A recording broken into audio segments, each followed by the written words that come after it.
Olá pessoal e sejam bem-vindos ao episódio 1 da temporada 2023 do Triplo Stint. Este é na verdade o segundo episódio, já tivemos um episódio 0, que foi o primeiro, que foi aqui um episódio de introdução, em que nos apresentámos e apresentámos aqui um bocadinho do conceito do que é este nosso projeto. Portanto, aconselhamos a todos a irem ver o episódio 0, a todos aqueles que não viram ou ouviram nas plataformas de podcast, e desde já permitam-me agradecer a todos os seguidores que já nos seguem nas redes sociais, a todos os que viram no YouTube, a todos os que ouviram em podcast. Agradecemos o apoio de todos e realmente estamos a ser bem recebidos pela comunidade e estamos gratos por isso. Ora bem, boa noite António, boa noite Nuno. Então, que tal estão? Como está a ser a vossa semana? Para mim, que tu não fiz horário, pá, bom dia. Bom dia, que seja. Olá, então, está tudo? Está tudo bem, Nuno? Está tudo? Tudo em cima. Ansioso então, por sexta-feira. Pá, nem me digam nada. Finalmente. Já lá vão 4 mesinhos, 5 mesinhos à vontade. Sim, à vontade, sim. Desde novembro? Desde Abu Dhabi. Sim, exatamente. Falta pouco. Falta agora uns dias para começar a ser a sério. Exatamente. É bem, de volta à ação, finalmente.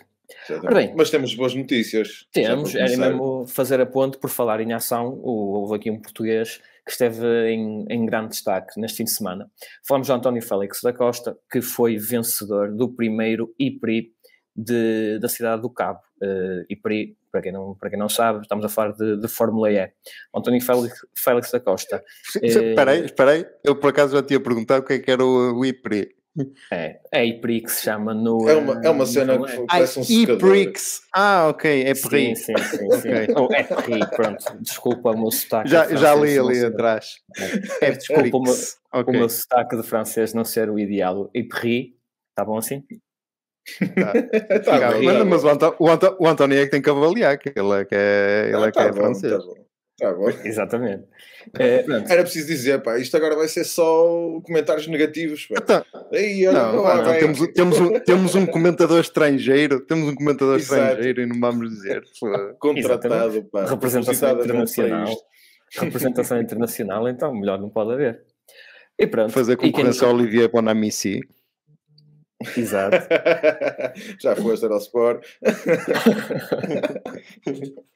Agora, não, foi grande corrida, pá. Também convém dizer aqui à malta que nos ouvem que uma das coisas que vamos fazer sempre referência nos nossos episódios, assim que for, que acharmos que vale a pena, principalmente quando se tratarem de situações, pá, da malta de Portugal. De sucesso, sim, exatamente, pronto. E no caso do Félix da Costa, que até por muita pena minha, nunca calçou na Fórmula 1, infelizmente, eu acho que continuo a achar que ele tinha um lugar mais que garantido se não fosse os rolos do torpedo russo, mais conhecido como Kvyat. Exatamente.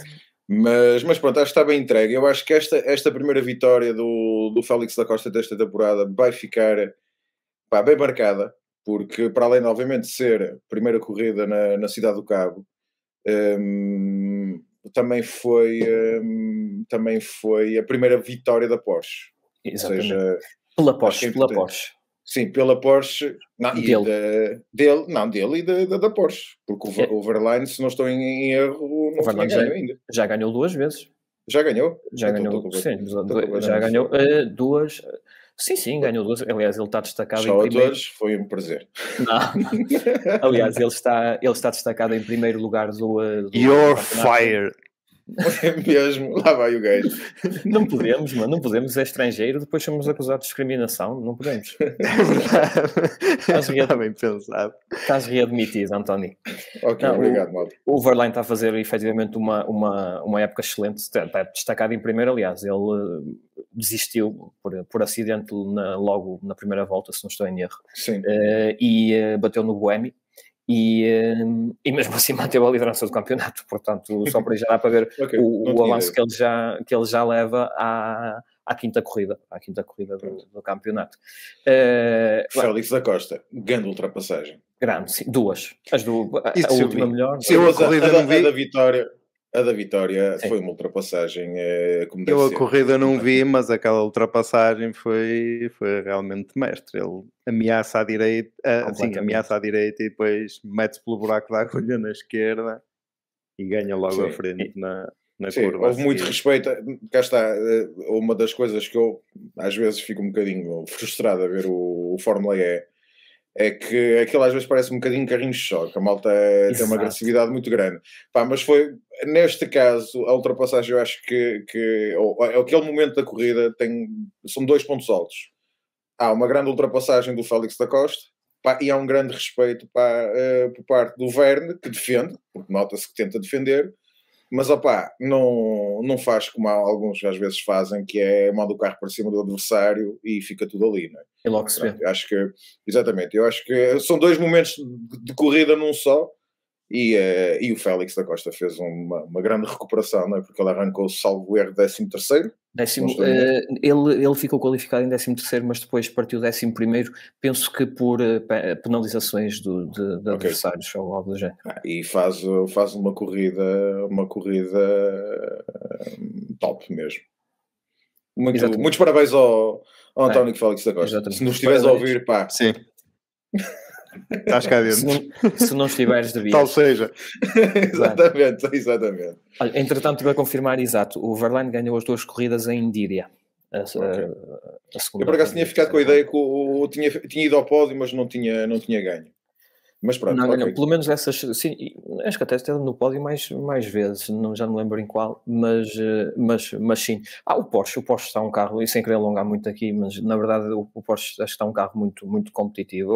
Eu já cheguei a ver corridas, foi para aí na 3ª ou na 4ª, que eu estava a ver a corrida e pensei para mim mesmo, dada a eficiência, a quantidade de energia que os Porsches ainda tinham em comparação com os outros carros, eu dei por mim a dizer para mim mesmo, aquilo está a andar a ar, é impossível, porque não gasta. Isso para quem não segue, é um ponto muito importante, a eficiência energética no carro, que é garantir que se chega ao fim primeiro com bateria para chegar ao fim, e depois se calhar com um bocadinho mais para se lutar, caso seja necessário, como aconteceu com o Félix da Costa, que ultrapassou mesmo na última ou na penúltima volta, e se não tivesse energia para isso, pronto, não ia conseguir, ia inevitavelmente perder a corrida, ou ficar noutro lugar. Ora bem, não sei se querem dizer mais alguma consideração aqui acerca da vitória. Não. É só os parabéns. Os parabéns. Parabéns, e esperemos na próxima de estar no final do próximo IPRI, estarmos aqui novamente a noticiar algo semelhante.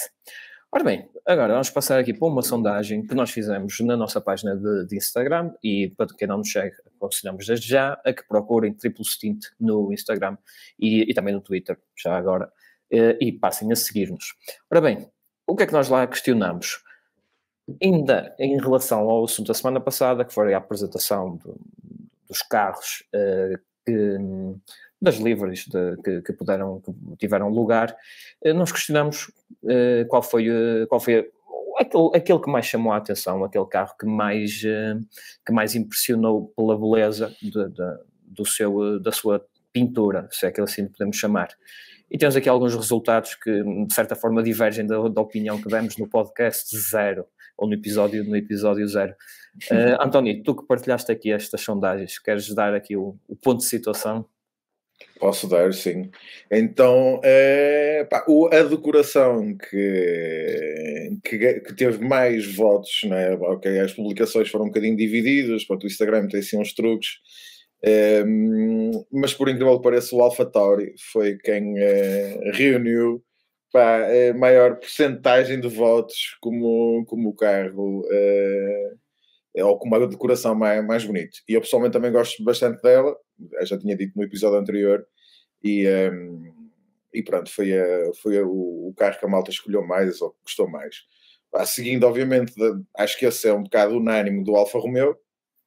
O Alfa Romeo, pronto, aparece aqui num segundo lugar, com muito próximo em termos de percentagens do AlphaTauri. Depois o Mercedes, uma coisa quase estranha, mas ele aparece aqui em terceiro lugar. Obviamente depois o Ferrari, o Williams, nós próprios também fizemos aqui alusão que a decoração estava muito bonita. o Aston Martin. Depois aqui 3 ex-aequo, o Red Bull, o Haas e o McLaren.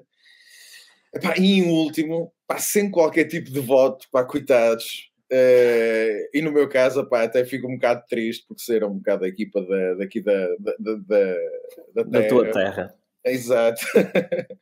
Para a Alpine, pá, ninguém gostou do carro da Alpine. Olha uma coisa, tu puseste, já não me recordo, qual é que puseste? Foi o cor-de-rosa ou o azul? Pus o azul, pus a do coração oficial. Se calhar se tivesse posto o cor-de-rosa, o pessoal tinha gostado mais. Não sei, pá, ainda não sei como é que é os nossos seguidores, pá, como é que a demografia, exatamente dividido, exatamente.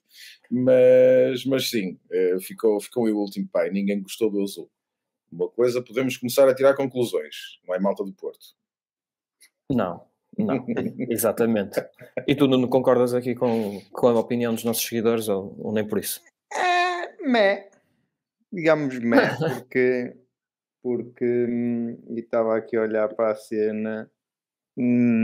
Alpha Tauri não foi propriamente o que eu mais gostei. O Alpha, ok, concordo. O Alpha Tauri nem por isso. Mas eu concordo um bocadinho, aliás, foi como falámos no outro episódio. Eu acho que aqueles autocolantes vermelhos parece que foram impressos numa Epson lá próxima e colados ali à pressão. Mas pronto, a maioria é que vence. E aproveito desde já que estamos a falar de sondagens e de interação.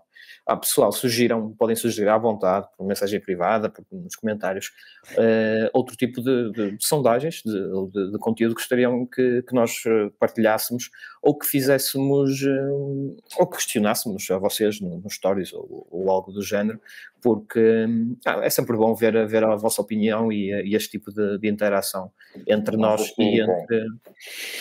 O que é que disseste? Não se estiquem. O admin tem mais que fazer. Pronto. Aí está ele. Mas sim. O carro é bonito. Sim. E vamos já falar deles daqui a um bocadinho, porque eu acho que... mas aqueles autocolantes vermelhos... Fica giro, não sejas assim. Foram imprimidos na Epson Stylus 600 Color. Completamente. Pior do que o AlphaTauri foi o Red Bull, que nos testes, e não antecipando nada, andou para lá com fitas descoladas ao sabor do vento. Sim. Mas também não foi o único. Exato. É problemas de pintura ou falta dela. Exatamente. É demasiado vinil e pouca tinta.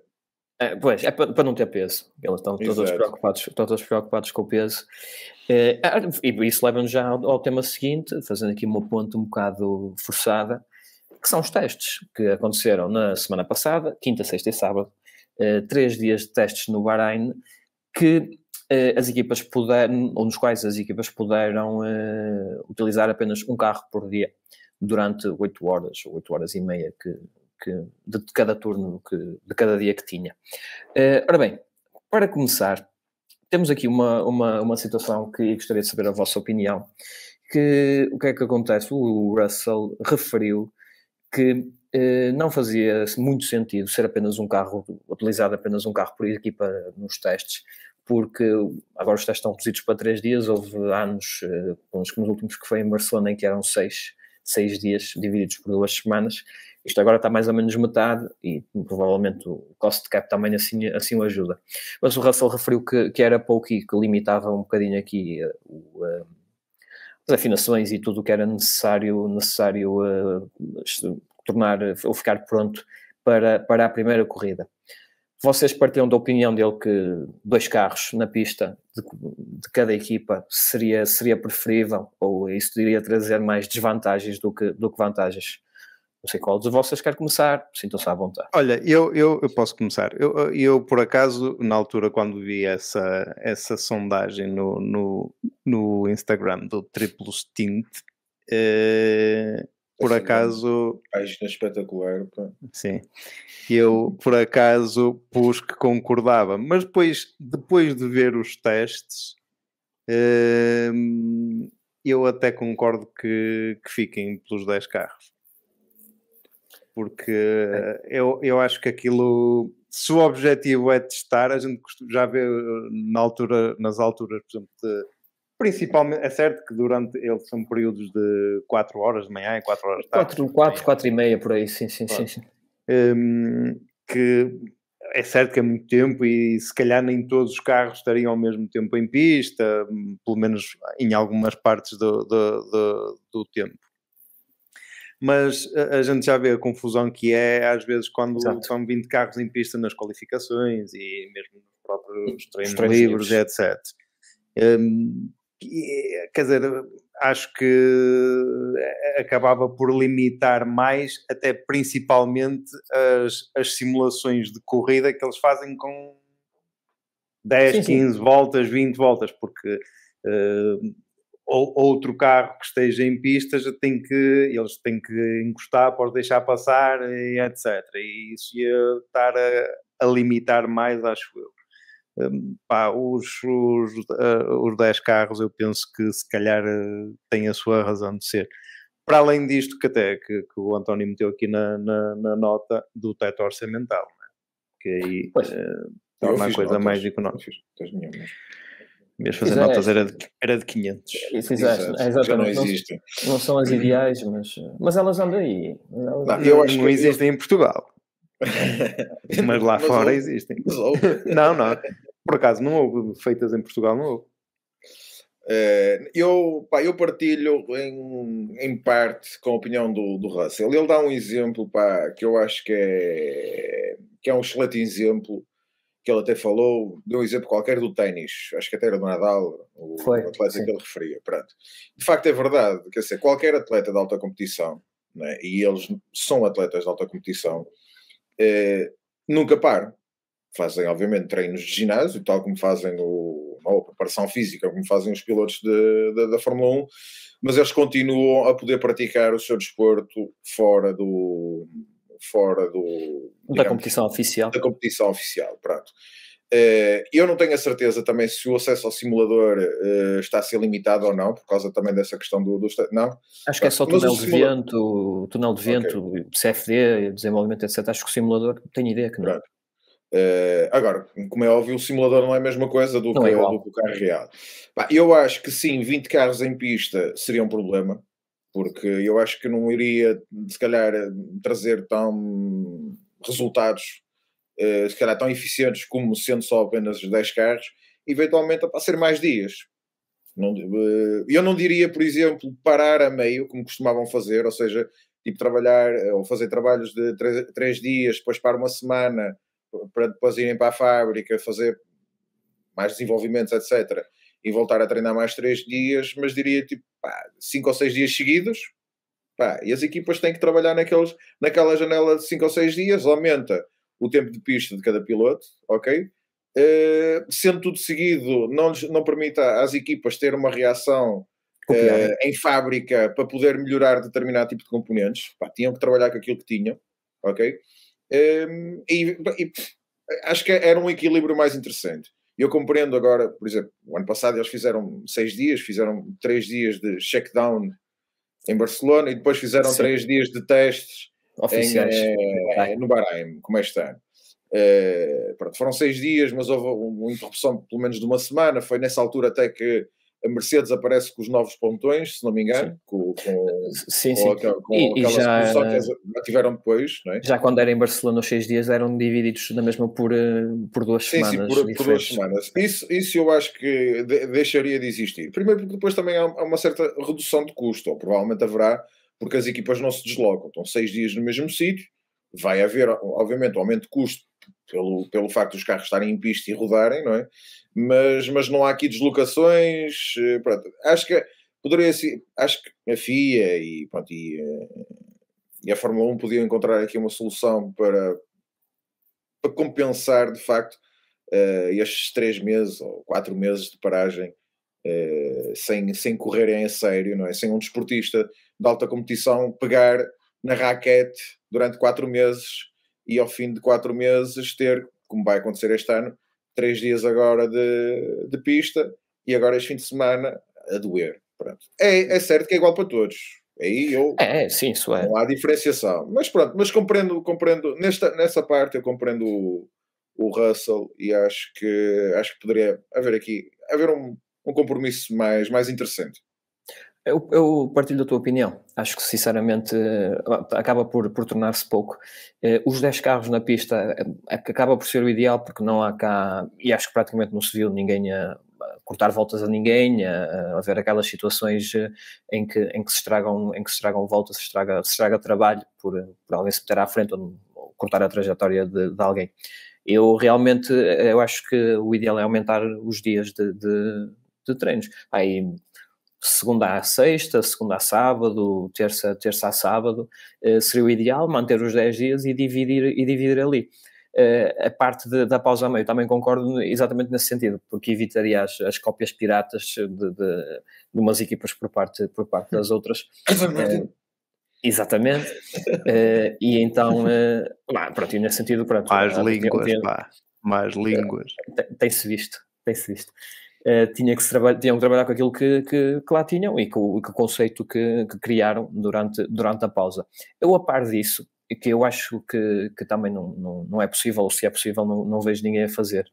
Há aqui uma situação relacionada com o exemplo que o Russell deu. O Russell deu o exemplo do ténis, por exemplo, ok, e muito bem dado, no qual o atleta consegue usufruir ou praticar o seu desporto na mesma nas férias. Mas há aqui uma questão. O ténis é o mesmo este ano, para o ano, daqui a 2, e foi o mesmo há 5. Na Fórmula 1 não é bem assim. O que eu acho é que, em termos de preparação dos pilotos, poderia haver, sei lá, uma autorização para eles ou fazerem uns testes à porta fechada, cada um na sua equipa, como já costumam fazer os dias de filmagem. Eles já têm aqueles os filming days, não é? Os filming days é isso. Mas é pouco. Sim, mas é 100 km, acho eu. É 100 km, ou seja, estás para 3 ou 4 meses e vais andar 100 km num carro, estamos a fazer 100 km, é uma corrida sprint, aquela meia horita. Pronto. Nem que fosse, eu lembro-me, quando foi a pandemia, eles estiveram parados, houve alguns pilotos, o Norris inclusive, foi dar umas voltas de Fórmula 2 antes do recomeço. Pronto, não é a mesma coisa, mas ajuda a voltar ao ritmo, a sentir outra vez o feeling do carro, porque o simulador, por muito que se queira, não sentes força G, não sentes nada disso. E acho que devia haver um bocadinho mais de liberdade nesse sentido, para pegar no carro de há 3 anos atrás, ou 4, que são os únicos que eles podem usar. E ir dar umas voltas, quase todas as equipas têm acesso aos circuitos. Acabaria por voltar aqui a questão do orçamento. Acho que tem que haver aqui um melhor compromisso. Tinha de se arranjar um compromisso em que encaixasse esse fator, no fundo. Lá está. Porque depois também é igual, iria ser igual para todos. Claro que, por exemplo, a Ferrari tem lá o circuito à porta, a Red Bull vai até ao Red Bull Ring quando quiser. Se calhar a Asa ou a Williams nem tanto. Mas isso lá está. Eles também têm os melhores pilotos, portanto o dinheiro acaba sempre a falar mais alto por muito teto orçamental que eles acabem por colocar. E pelo menos os pilotos ganhavam algum ritmo. Mas pronto. São opiniões. Vamos saltar aos testes. Exatamente. Dos testes. Testes, surpresas, sandbagging, o que é que vocês acham? Houve equipas aqui a ocultar demais o jogo, ou toda a gente mostrou aquilo tudo que tinha para dar? Vou buscar, olha, está aí, essa minha cábula também estava aqui a buscá-la. É assim, eu acho que das duas, há uma equipa que está a dar um tiro no pé muito grande, ou então está a esconder demasiado o jogo. Para mim é a Alpine. Achas que sim? Não sei. Eu acho que é assim, pronto. Eles podem ter feito muitos long runs, podem ter feito muitas simulações de corrida, terem feito muito trabalho de desgaste de pneus, etc. Mas ao fim de 3 dias, não apostarem em nenhum dos dois pilotos numa volta rápida, ok? Só para poder medir. Acho muito estranho. Ainda estava a ouvir alguma malta, principalmente a malta da Sport TV, aquele abraço, malta, que mesmo as equipas de topo, quando fazem voltas rápidas nesses testes, metem sempre pelo menos mais 20 ou 30 kg ou de 20 ou 30 litros, não sei muito bem, obviamente há uma diferença, de combustível, para que não seja verdadeiramente a volta mais rápida, mas é uma volta flat out. E eu estranho muito a Alpine não ter feito isto. rodaram muito, rodaram muito e até nem rodaram. Agora deixa-me ver. Acho que nem foram exatamente, e eles fizeram totalizar 353 voltas nos 3 dias. Eu estava a ver aqui também na minha cábula. Ou seja, nem foi a equipa que mais rolou. E para uma equipa que, quando se apresentou a semana passada, aliás, faz hoje ou fez ontem, 8 dias, que queria fomentar o 4º lugar do campeonato para começar a almejar a entrada no top 3, parece-me aqui um bocado perigoso, não é? Esta afirmação. Acho que estão a ser um bocado... Estão a pôr um bocado o carro à frente dos bois. Ao afirmar.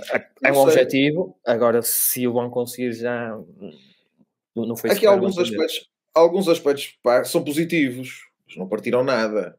Não houve motores a partir. Só isso já é uma grande coisa, não é? Exatamente. Pronto. Independentemente não provocaram nenhuma bandeira vermelha. Do voodoo que o Alonso possa ter feito naquilo, aquilo não partiu motores. Agora, mas não sei. Será que andaram a fundo? Pois é isso, é uma semana muito... Ou são 3 dias da Alpine muito esquisitos, muito estranhos. Não sei. Por acaso é das equipas que eu estou mesmo ansioso por ver na sexta-feira a rodar. Na quinta-feira vai ser também um bocadinho mais do mesmo, mas estou ansioso por vê-los já na sexta-feira, a ver como é que eles encaixam já nos treinos livres desta sexta-feira, para perceber se de facto foi mesmo muito esconder jogo ou se há qualquer coisa aí de muito mal no carro.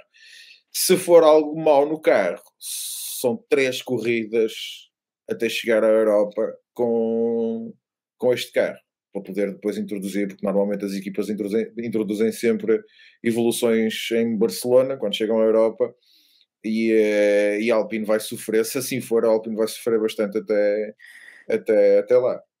Eu, por acaso, do que ouvi depois dos testes, digamos assim, os comentários que fui ouvindo, e mesmo alguns comentários que fui ouvindo durante a transmissão dos testes, principalmente no sábado, eles estavam, quer dizer, pelo menos a impressão que eles tinham, porque isto nos testes, em termos de tempos, não vale quase nada, não é?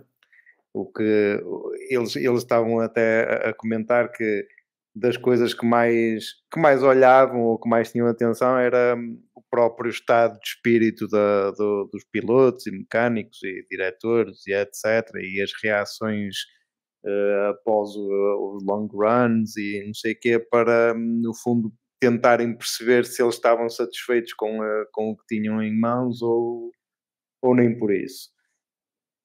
A impressão que eles estavam a dizer que tiraram da Alpine é que estavam todos muito tranquilos e satisfeitos. Se isso se vai traduzir em andamento, no fim de semana a gente fala. Não é? Pois, eu acho que para eles estarem satisfeitos das duas, uma, ou estão a esconder muito o jogo, ou então não estão a ter uma real percepção daquilo que as outras equipas evoluíram face comparativamente a eles. E para explicar um bocadinho esta tabela que está aqui, que está aqui no ecrã, e para quem nos está a ouvir que não está a ver, temos uma tabela da comparação dos tempos dos testes de 2022 com os testes de 2023. No Bahrein, na mesma pista. No Bahrein, exatamente, no Bahrein. E a Alpine foi a única equipa que não melhorou em relação aliás, até piorou em relação a 2022.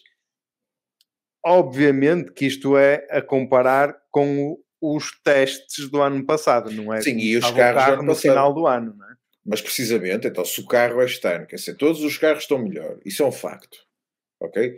Se todos os carros estão melhores e a Alpine apresenta estes tempos, das duas uma, ou estão mesmo a esconder o jogo e ainda são campeões do mundo, ou então não sei. Não me faças rir. E o Gasly, olha, o gajo lindo para a campeão do mundo. Não tínhamos um português campeão do mundo, mas tínhamos um que anda com uma namorada portuguesa campeão do mundo. Do Porto. Eu vi umas fotos do fulano no base, pá. Vocês encontrava. Vocês estão muito cor-de-rosa. Isto é tricô. Puxa daí o novelo. Agora, e passando a Alpine, que foi a pior equipa, vamos dizer assim, em termos de tempos, para a melhor equipa em termos Deixa só fazer um à parte, António, peço desculpa interromper, só para esclarecer as pessoas. Por terem sido os únicos a perderem tempo face aos testes do ano passado, não quer dizer que sejam a equipa mais lenta. Porque é preciso saber, por exemplo, quem nos está a ver para ver a tabela... É só olhar para tempos e sem saber muito bem o que é que nós estamos a falar, não é? Por exemplo, a Williams foi a equipa que mais tempo ganhou face aos testes do ano passado, mas é preciso saber a que distância estava o ano passado. Por exemplo, a Alpine da Williams, para ver se o tempo que uma ganhou compensa que a outra perdeu. Se fores ver agora, o melhor tempo absoluto da Red Bull, que bateu em 1 segundo e tal, se não me engano, os tempos do ano passado. Então aqui os tempos, ok. Está aqui, o homem da Red Bull. 32, pois. Se olharmos para o tempo da Red Bull, que faz 1:30. Mas de facto foi o tempo mais lento também. Na verdade foi, exatamente. Mas lá está, o da Williams foi logo a seguir, o que vem a comprovar. Mas no entanto, a Williams também melhora 2 segundos.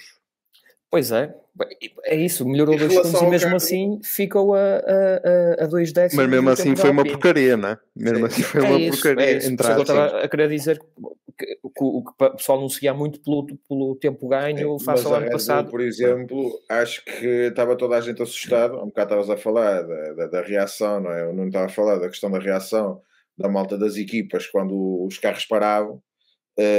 No caso da Red Bull, sempre que o carro parava toda a gente no paddock, pelos bichos, né? Ficava toda a gente, principalmente quando a Red Bull sacava um long run, ficava toda a gente parva da forma que o carro chegava à boxe. Acho que a Red Bull não está com um canhão, está com um foguete.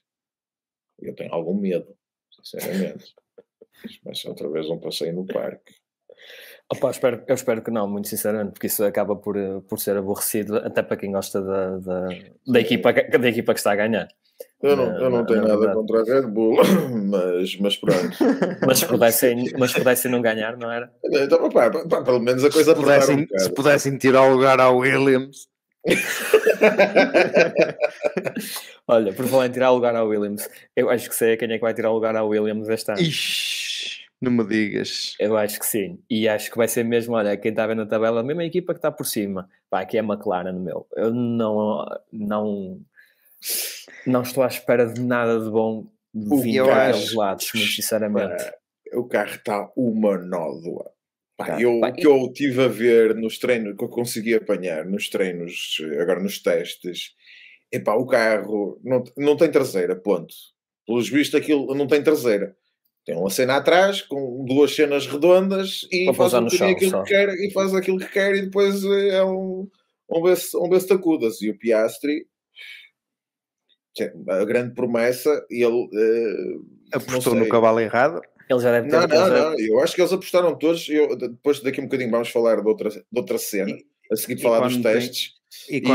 Quando tem o próprio Brown com declarações destas, como tem aqui... Sim, mas o Zac Brown tem que meter mais tabaco. Mas a verdade é uma. Pelo que vi... depois de ver o Netflix, não é? Daqui a um bocadinho falámos disso, mas depois de ver o Netflix e sem spoilers, o Brown precisa de mais tabaco. Precisa, sim. Mas a questão, ele não foi o único. Acho que o próprio... como é que se chama? O Andrea Stella, acho que é o novo... também vi, não sei onde eles afirmaram que, como é que eu ia dizer? Falaram de uma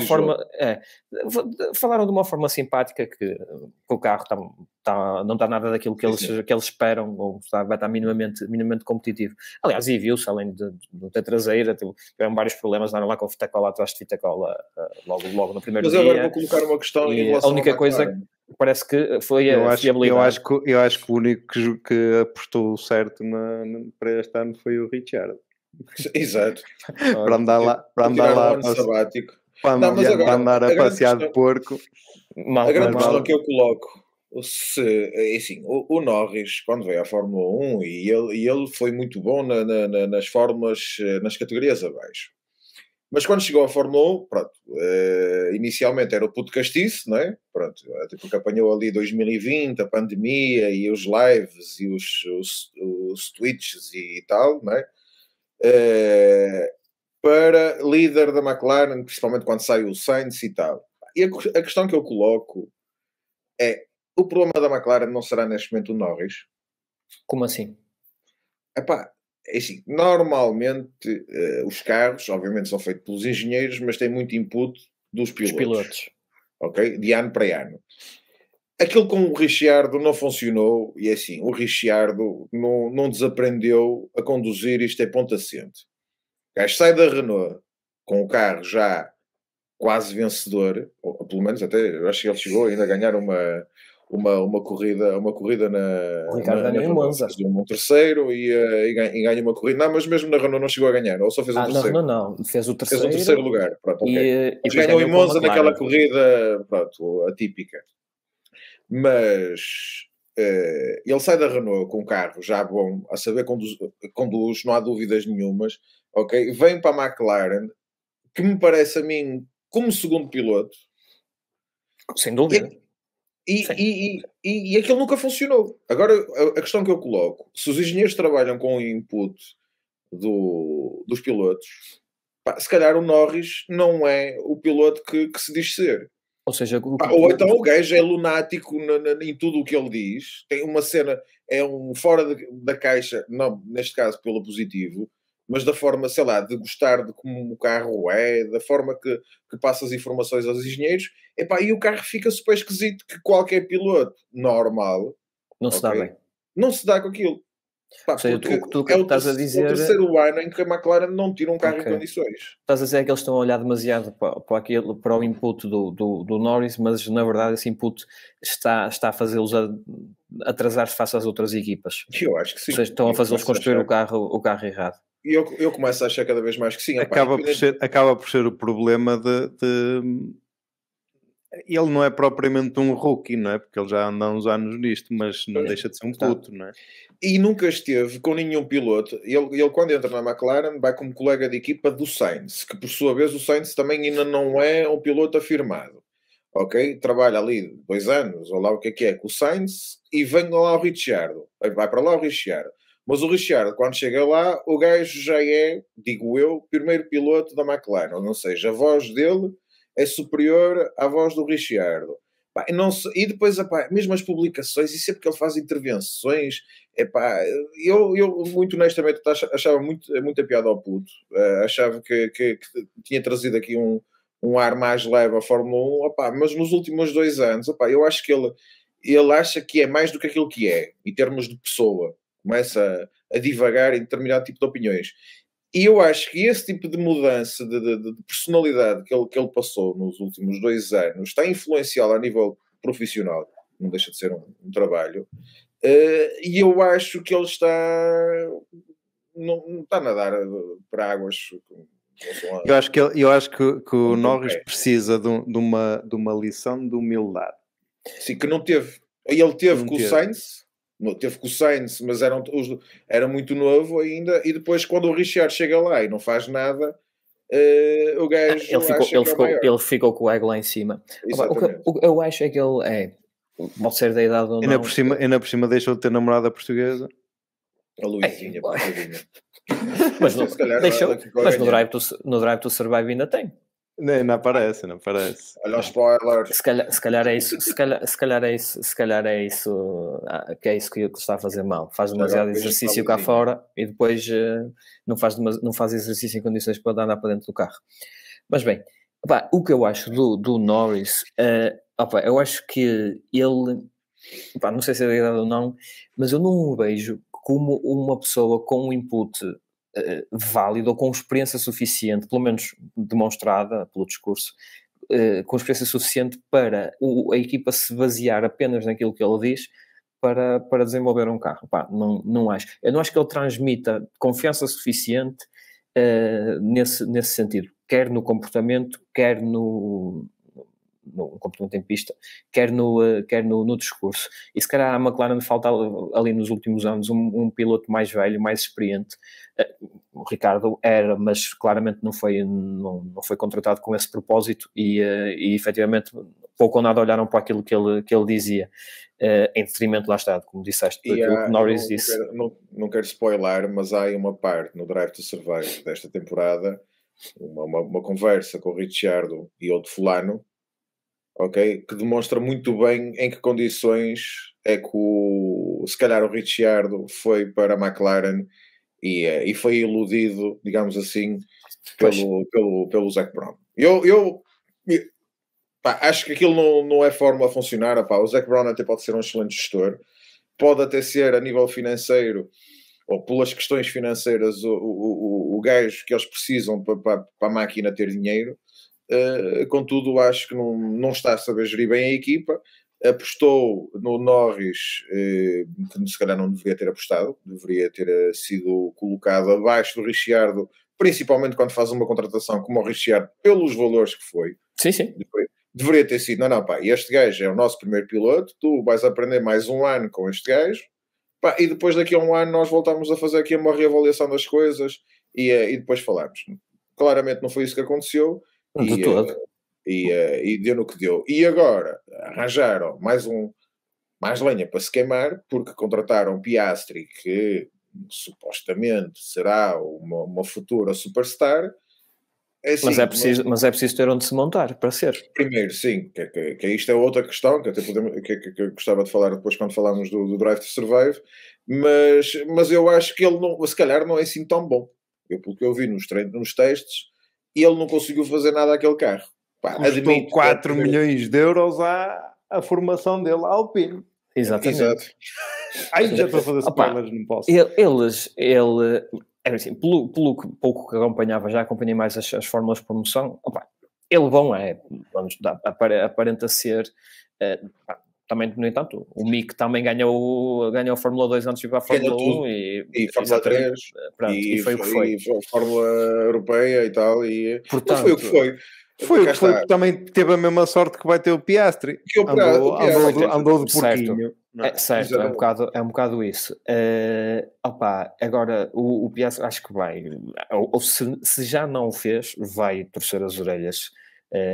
Primeiro queimou logo ali, vai torcer as orelhas só para completar pela escolha que fez. Primeiro queimou logo ali uma hipótese de um dia mais tarde, não sabemos o que é que vai acontecer, voltar à Alpine ou à Renault ou qualquer marca do grupo. Ele não sabe se um dia vai precisar, mas mesmo que precise, nunca mais vai ser bem visto lá para os lados de França. Sim, ele ali queimou o meu ponto e as restantes equipas vão sempre olhar para ele de lado.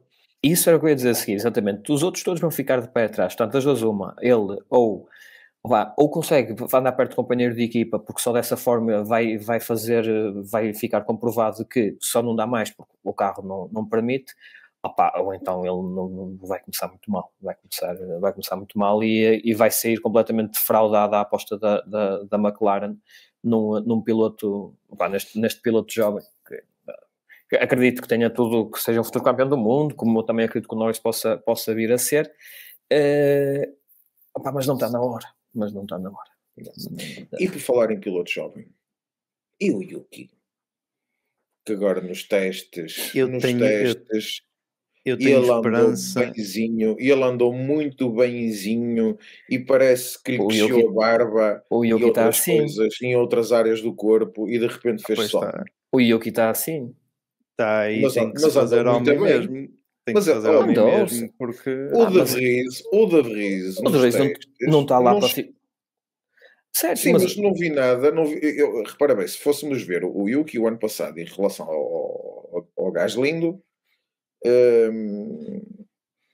o Yuki estava muitos furos abaixo. O De Vries é um campeão de Fórmula E, é um Fórmula 2, sim, obviamente por essas categorias todas. Rodou tudo o que é carro Mercedes no pelotão o ano passado e mesmo no ano anterior. Ou seja, não é propriamente um piloto inexperiente. E o Yuki, neste carro, este ano, nos testes, andou sempre muito melhor que o De Vries. Tendo em consideração que fizeram sempre trabalhos muito semelhantes, porque eles têm que fazer trabalhos semelhantes, têm que fazer long runs, têm que fazer stints curtos, claro, longos, voltas rápidas, qualificação, cada um ter as suas informações. O Yuki mostrou andar muito bem e fiquei bastante agradado, quer por isso e quer obviamente pelos tempos que a AlphaTauri apresentou. Eu aqui tenho dois aspectos em relação à AlphaTauri, um de cada piloto. Primeiro, nunca achei o De Vries, não achei mau, mas também nunca sei porque nunca me encheu muito os olhos. Não sei, nunca. Ele teve é verdade, teve aquele salho em Monza o ano passado. Pronto, estava no sítio certo e correu bem, nada contra. Mas nunca foi aquele piloto que. Pronto. E o Yuki? Agora é que ele está a ter alguém com quem. Um companheiro de equipa que ele tem verdadeiramente vontade de bater. Com o Gasly não me parece que ele tivesse. Irmãos, exatamente. Ele teve ali. No Drive to Survive, no spoilers. Desculpa. Pronto, mas lá está. Ele não tinha verdadeiramente vontade de o bater. Não. Isso notava-se perfeitamente. Ele não tinha necessidade. Também. E agora tem ali um gajo lá dele que não é amigo dele. Pode vir a ser, não é. O primeiro adversário dele. Quando ele é contratado no final do ano passado, sim, o discurso dele. Ele diz logo que havia morre. Não é? Do género, não é? O discurso é isso. A futebolista, não é? É isso. Mas ele tem mesmo que se pôr fino porque ele agora tem uma lança apontada à cabeça, não é? Agora, é isso. Até uma pergunta que eu vos queria fazer. Eu tinha esperança que fosse agora o Tsunoda, mas agora não sei.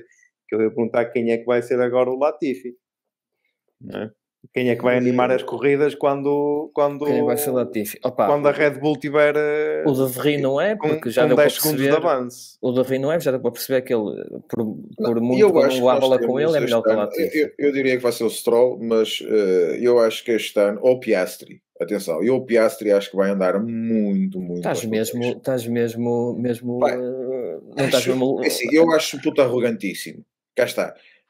Ainda agora, nos treinos, ou nesses testes, tu vês o Sargent a falar para um americano, tranquilo. Sim, muito mais paz da alma, sim, um gajo ali. O Piastri é de uma arrogância, e o carro, para além disso, eu não gosto do puto por causa disto, e a malta que me conhece sabe perfeitamente, por exemplo, alguns ódios que eu tenho pelo Max, é precisamente pelo discurso que ele teve nos primeiros anos, que aquilo parecia que ele era o maior do mundo, sem ter provado nada a ninguém naquela altura. E eu, não gosto muito. Eu admito que os pilotos têm que ser gajos de ego maiores do que eles, mas, tu podes ter o teu ego e o ego vais-te mostrar em pista. E a tua humildade ao mesmo tempo. Exatamente. E o Logan Sargent, acho que até para um americano, é um miúdo que entra na Fórmula 1, tranquilinho, na cena dele, tem um discurso muito calmo, a falar nas entrevistas, um gajo super tranquilo. O Piastri, mesmo com a confusão do ano passado... E não achas que foi a confusão ou a forma como ele entrou... Não, eu acho que a confusão é por causa dele. Ele é que gera a confusão. Ele tem aquilo na cabeça dele. Eu acredito que também, por ser um miúdo, terá sido mal aconselhado. Mas acho que eu não gosto. Está visto. Lista de hate do Anthony. Max em primeiro. Segundo, Piastri. Terceiro, Horner. Max. O Max deixou uns lugares na lista. Piastri passou para cima diretamente. Passou para cima, o gajo entra logo. Ao menos vai ser primeiro em alguma coisa. Sim, mas eu acho que o substituto do Latifi, para não divagar, porque senão daqui um bocadinho o episódio tem 10 horas, eu acho que o substituto do Latifi para 2023 vai ser o Piastri. Porque é o rookie, é o gajo mais rookie do pelotão, junto com o Logan Sargent, e herdou um carro que é um mono. Ou seja, ele vai andar tal como andou agora nos testes. Acho que foi dos que mais peões sacou. Ou pelo menos drift fez com farturinha. Acho que só fez um 360. Não. Foi o único que fez. Não, eles só mostraram foi esse, porque eu vi o Vasconcelos, ou o Luís Vasconcelos, a dizer que ele andou sempre à volta da traseira. Acho que ele sacou lá traseiradas com a fartazar. Por isso eu digo, e isto em teste, quando isto for a sério, e a pressão for outra, para um rookie num carro que é um mono, vamos ver como é que a coisa vai ser. E fazendo aqui um paralelismo com o Mick Schumacher, o Mick não teve tantos erros na primeira temporada porque tinha um colega de equipa fraco. Sim, não tinha puxasse por aqui ele. Neste caso, o Piastri é ao contrário. O Piastri tem um colega de equipa que, independentemente da opinião que dei sobre o Norris, é um bom piloto. Sim, sim. Ou seja, a pressão para o Piastri é muito maior do que para o Mick. E os erros cometem-se nessas alturas. Pronto. É a sua pressão, claro.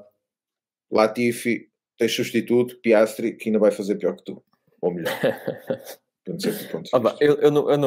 Eu não quero acreditar que isso vai acontecer.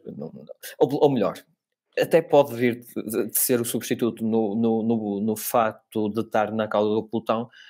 Mas eu não quero acreditar que ele vá animar. Falámos daqueles meses. Sim, exatamente. Para avançar aqui um bocadinho, e tu há bocado mencionaste o Stroll, e o Stroll leva Aston Martin. O que é que vocês têm a dizer daquele carro verde? Posso dizer uma coisa? Claro, estás a uma coisa. Não podes, pá. E eu até agora, e o António sabe disso, que nós já falámos disso algumas vezes. Muito em off. Eu até agora não tinha assim um preferido, quer piloto, quer marca preferida dedicada. Eu habituei-me a ver Fórmula 1 há muitos anos e não havia. Eu pelo menos não sentia aquele clubismo. Havia um piloto ou outro que eu gostava mais ou menos, mas não tinha assim aquele clubismo por marca como há agora.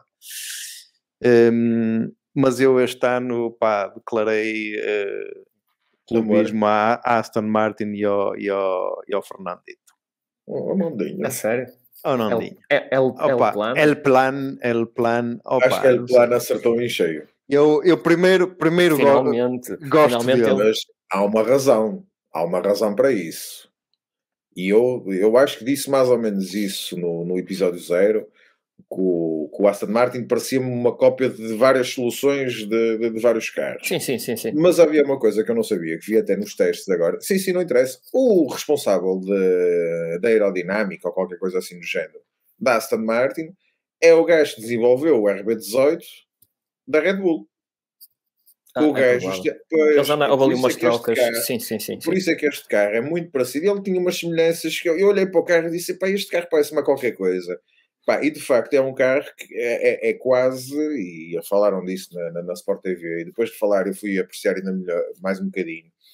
Aquilo de facto é um Red Bull verde, pelos vistos, não é? E agora se pudéssemos comparar este com o Red Bull do ano passado, iríamos ver semelhanças. Isso o que é que quer dizer para mim? E por aquilo que vimos nos testes, o carro está muito bom, e até acho que mesmo em termos de problemas, os gajos fizeram... por acaso até nem fizeram muitas voltas. Fizeram 387, mas sei que o Alonso num dia fez 100 e tal voltas. Fez, sim. Sim. Foi no primeiro dia. No primeiro foi o Drogovic. Foi no segundo. Foi no segundo que ele fez o dia inteiro. O Drogovic, que é um parente, é brasileiro. Não é croata, nem sérvio, nem coisa do género. Não, é brasileiro, exatamente. Filipe. É o Filipe. Eu acho que eles...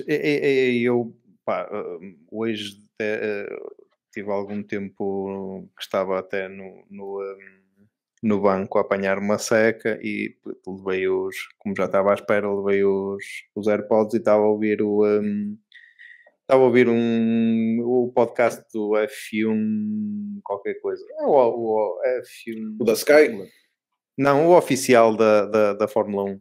F1 Nation, acho que é isso. Okay. É esse. E era lá convidado o Pedro de la Rosa, que é agora embaixador da Aston Martin. E ele estava a dizer, estava no fundo a desvalorizar um bocadinho o hype que tem havido, não é, à volta da Aston Martin, que vai ser isso, que vai ser aquilo. É o que estão todos a fazer. Claro. Mas estava no fundo a dizer que se calhar o que mais os surpreendeu foi que naqueles long runs que o Alonso fez, e mesmo o Drogovic o que fez, mas principalmente do Alonso, que ele chegou ao fim daqueles long runs e o carro praticamente sem desgaste nenhum. Pois, que o Alonso sabe bem do que fala, não é? Pois, é certo que o Alonso também sabe bem poupar o carro, não é? E isso também é uma das coisas que se viu no Drive to Survive. É a experiência a falar, claro. Embora o ano passado, mesmo ele sabendo poupar o carro, deu no que deu, não é?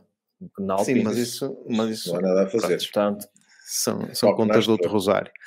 Agora aqui, eu acho que, e depois eu vi agora não sei dizer onde, mas eu vi para aí umas comparações quaisquer deles a dizerem que nessas long runs, até mesmo a nível de tempos, até posso buscar aqui, eles a nível de tempos nem foram dos mais fabulosos. Está aqui. Não, acho que foi ali para o meiozito. Meio baixo, que ele está ali acima da McLaren um pouco. Mas eles dizem que naqueles long runs, eles em curva, acho que conseguiam ser mais rápidos do que o Red Bull. Em long run, obviamente. Não em volta rápida. Comprou basicamente tudo o que é mecânica à Mercedes. E agora, com o gajo da Red Bull, que tem a mecânica da Mercedes e a aerodinâmica ou eficiência da Red Bull, não é? Escola Red Bull. Isto pode ser um muito bom carro. Eu diria que a Aston Martin vai ser das surpresas do ano e acho que deixo a ressalva de que podemos estar aqui com muita esperança e chegar ao fim e ser mais do mesmo, não é? Isso é normal, claro. Mas a equipe o ano passado estava em crescendo. No final da temporada, a própria Aston Martin, que era outro carro, ok? Não era este, mas já tinha vindo a aparecer. Eles no início do ano andavam lá para trás, que eu lembro perfeitamente do Vettel. O Vettel nunca passava sequer, nunca saía da Q1. Exatamente, e acabar corridas em 18º e coisas assim do género, e no final da temporada já entrar frequentemente no top 10. Ou seja, foi das equipas que mais recuperou ao longo do ano, ou que mais melhorou o seu carro ao longo do ano. Ou seja, com a informação que eles também recolheram o ano passado, também o início deste ano só pode ser bom. Eu diria que a Aston Martin vai ser a surpresa das primeiras corridas. E eu acho que vamos ver o Alonso, a malta da Sky, aquilo é malta um bocado esquisita, dizia que e não é por serem britânicos, simplesmente os gajos sofrem de uma clubite estranha. Eles são muito parciais. Sim. Aquele Crofty, por exemplo, ou Crofty, lá como é que ele se chama. Esse Crofty é do bebê, pá. É um bom Chrome. É um bom Chrome. Estava a dizer que, eu acho que foi ele que disse que era impossível o Alonso vir a disputar corridas com o Max, porque o Max está noutro nível. É que de repente até o próprio Lewis Hamilton deixou de ser um piloto, tipo o Max e depois toda a gente. Mas tipo, é aqui um afastamento.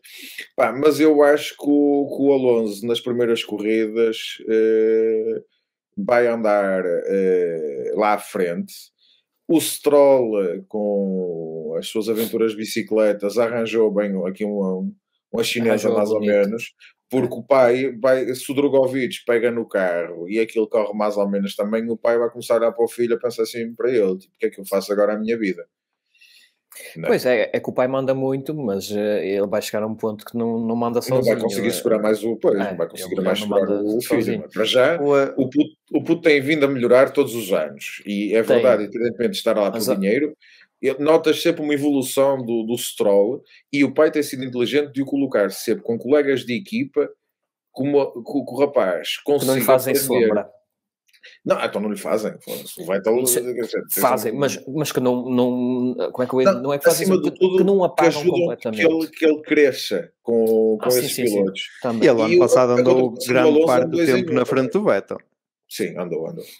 E ele, só, é muito bom piloto à chuva. Isso é sempre visível. E ele, para ser, exato. E ele, para isso acontecer, ele não pode ser assim tão mau. Mas agora eu pergunto-vos, não aquela acham... informação, desculpa, aquela informação que eu vi há pouco é esta. Pá, vale o que vale, é da F1 Data Analysis, é do Twitter, é uma coisa do Twitter. Mas é bem. Se do Twitter é sério. Se está na net é sério. Mas no Twitter aqui... ainda mais. Exato. E eles dizem aqui que o Aston Martin andou melhor nas zonas de travagem e nas curvas melhor, ou pelo menos em alguns até equivalente ao Pérez, na volta mais rápida do Pérez e na volta mais rápida do Alonso, que ainda tem pai, 1 segundo de diferença de uma para a outra, 1 segundo e qualquer coisa, mas mesmo assim nas zonas de curva o Aston Martin foi mais rápido. Sim, agora depois em reta haverá sempre aqui um problema e passando agora para eu também sempre aqui a questão do motor Mercedes. Será que a Mercedes conseguiu desbloquear ali mais cavalos, não é? Minha esperança, ou a minha aposta, não é aposta, mas digamos, o meu apoio à Aston Martin não é contar com um campeão mundial nem nada, mas pá, se eles ganharem uma prova ou duas durante o ano, já... Sim. Ou uns pódiositos, já não será nada mal. Sim. E passando aqui... Se eles andarem ali a apertar os calos à Mercedes, como se tem falado... Eu apontaria facilmente neste momento a Aston Martin num quarto lugar, num quarto lugar, não diria garantido, mas de certa forma alcançável. E neste momento era o que eu estava a dizer. A Aston Martin vai depender da Mercedes. Se a Mercedes conseguiu de facto extrair a potência, e aproveitamos, vamos mudar de equipa um bocadinho, se de facto a Mercedes conseguiu desbloquear mais potência daquele motor. Porque pronto, o ano passado era o carro que era este era o porpoising, era o motor, era tudo. Pronto. Este ano, pelos vistos, ano passado estava tudo mal. Estava tudo mal. Pronto, estava tudo mal. Este ano, pelos vistos, o carro está melhorzinho, já não salta, já não é pesado, já anda bem, acho que há um pouco de pneu, mas uma coisa é certa, parece que continua lento em termos de potência. Sim. Em ponta. Enquanto acho que o carro ainda é muito lento e isso já não é o peso, até porque eu vi qualquer coisa a dizer que neste momento todas as equipas vão ter que colocar lastros. Bom, estão todas isso não vi, estão todas abaixo do peso mínimo. Exatamente, vão ter que colocar lastro, ou seja, os carros emagreceram, coisa que tínhamos falado a semana passada. Coisa que o ano passado não foi completamente o contrário, só a Alfa conseguiu pôr o carro, exatamente. O ano passado só a Alfa conseguiu estar ali no peso. Sim. Ou seja, a Mercedes supostamente conseguiu fazer um carro leve, etc. e afins, mas continua muito lento em reta, que influencia obviamente a Aston Martin, como estávamos agora a falar, e também está a influenciar os resultados, ou pelo menos nesta... Exato, está a esconder. Exato. O total. Isto foi por acaso nas declarações que ele deu à Sky durante a transmissão. Ele disse que everybody is still hiding a little bit. Estás a falar um bocadinho a Matia Binotto. Temos que aprender o sotaque do Wolf, que acho que é mais interessante. Toto Wolf, we're still hiding a little bit. Também foi meio russo. Exatamente. Isso. Esquece russo. Já nem o Gunther quer coisas com russos. Deus me livre. Entendedores entenderão. Exatamente. Eu a Mercedes infelizmente não há muito para falar, porque de facto é aqui equipas que não há muito para falar. É Mercedes. Eu até estava a procurar aqui no Ferrari. Não, a Ferrari está ali, vai manter-se. A Ferrari, o caso da Ferrari é um bocadinho como a Mercedes, mas para melhor. Porque a Ferrari está com um carro do caraças. Continuo a dizer, o Frederic Vasseur veio dizer que o carro deste ano está com os mesmos do ano passado, acho que lambda muito pneu, e tal, mas há uma coisa que toda a gente tem vindo a falar e toda a gente está na roda da Ferrari tem vindo a dizer, é que a Ferrari tem o motor ainda para apresentar. E acho que o motor vai ser tipo um reator nuclear. O Leclerc, alguns eu li que o Leclerc disse que tinham ganho, em relação ao ano passado, que tinham ganho velocidade nas retas. Estavam agora, era um bocadinho mais... Mas acho ainda que estavam com alguma dificuldade em curva. O novo motor, acho que ainda estão a utilizar, ou não utilizar a potência toda, e já é o novo motor, mas acho que pelos vistos os fulanos ainda não andaram com o motor a sério. O verdadeiro motor, que será utilizado em qualificação, ok, com a potência máxima, e obviamente a versão final, digamos, do tal motor. Ou seja, a Mercedes não sei se tem, mas a Ferrari toda a gente diz que tem. E independentemente de não terem andado lá na frente, andaram bem, não estou a dizer que andaram bem, sim, ficaram exatamente. Mas estão a léguas também da Red Bull. Estão. É que a Red Bull está noutra cena, é outro campeonato, só para a Red Bull. A questão é essa. Ou melhor, só para o Max. Torna-se um bocadinho, se calhar, não digo injusto, mas torna-se um bocadinho, dificulta um bocadinho o nosso trabalho, o facto da Red Bull estar tão à frente, porque todos os outros parece que passaram as férias de Natal a comer amêndoas. Isso costuma ser na Páscoa. É. O que é que eu disse? Não podes comer amêndoas. A comer amêndoas? Podes. Não, pois, tens razão. A comer a letria. Pronto. E bolo rei. E lá está. E na verdade não foi isso. Todos mudaram, todos evoluíram. Lá, simplesmente a Red Bull pronto, conseguiu atingir um patamar diferente e pronto. A Red Bull afinou, não é? Sim. O que tinha para afinar do carro do ano passado. E estava toda a gente com medo. Não, mas a verdade é que isto também ainda são testes e vamos ver. Mas se recordam, a Red Bull foi penalizada e teve menos tempo de túnel de Mas isso só vai ter impacto. Só vai ter impacto no ano, não é este ano ainda. Um bocadinho, sim. Acredito que tenha tido um bocadinho, não tanto. No carro de 24 é que vai ter mais impacto. Vai ter mais. Agora... mas também a verdade é uma. Não vai haver grande mudança de regulamentos de um ano para o outro. Portanto, claro que vai ter impacto. Não vou dizer terá impacto. Terá impacto, mas se calhar não será... A Mercedes e a Ferrari vão continuar a desenvolver, e eu estou a falar da Mercedes e da Ferrari, porque são os dois principais concorrentes da Red Bull, claro. Mas todas as equipas vão continuar a desenvolver e vão poder gastar o cap todo, e a Red Bull não é? Está a diminuir drasticamente em termos de horários limitada ali. Por isso é que eu acredito que a Red Bull, e aliás os testes acabaram por provar isso, vai apostar as fichas todas na primeira metade do campeonato, tentar ganhar o máximo de avanço possível, porque... para depois de começar a simular na segunda metade. E quando as outras equipas, lá está, quando chegar ao ponto de eles terem de abrandar um bocadinho por causa das limitações que têm devido à penalização, já terem avanço suficiente, porque depois outras equipas, viu-se, por exemplo, o ano passado a Mercedes no fim do ano, até a corridas ganhou, ou uma corrida ganhou. Portanto, com o aproximar das outras equipas, eles vão tentar ganhar acredito que vão tentar ganhar vantagem de forma... à evolução das outras equipas não lhes fazer moça, ou fazer uma moça que eles consigam suportar, por assim dizer. Eles têm que ter isso em causa, não vão justificar sempre o dinheiro com coxas de frango do catering, não pode ser. Alimentação saudável. Já ninguém acredita nisso. Só eles a comer essa alimentação saudável. Eles agora a alimentação é vegan e a erva está cara. Tá. Que está cara é de fumar, esquece. olha que lá no Reino Unido está mais fácil arranjar essa do que arranjar vegetais. Olha, e por falar em fumar, e o capacete do Valtteri? Está muito bom.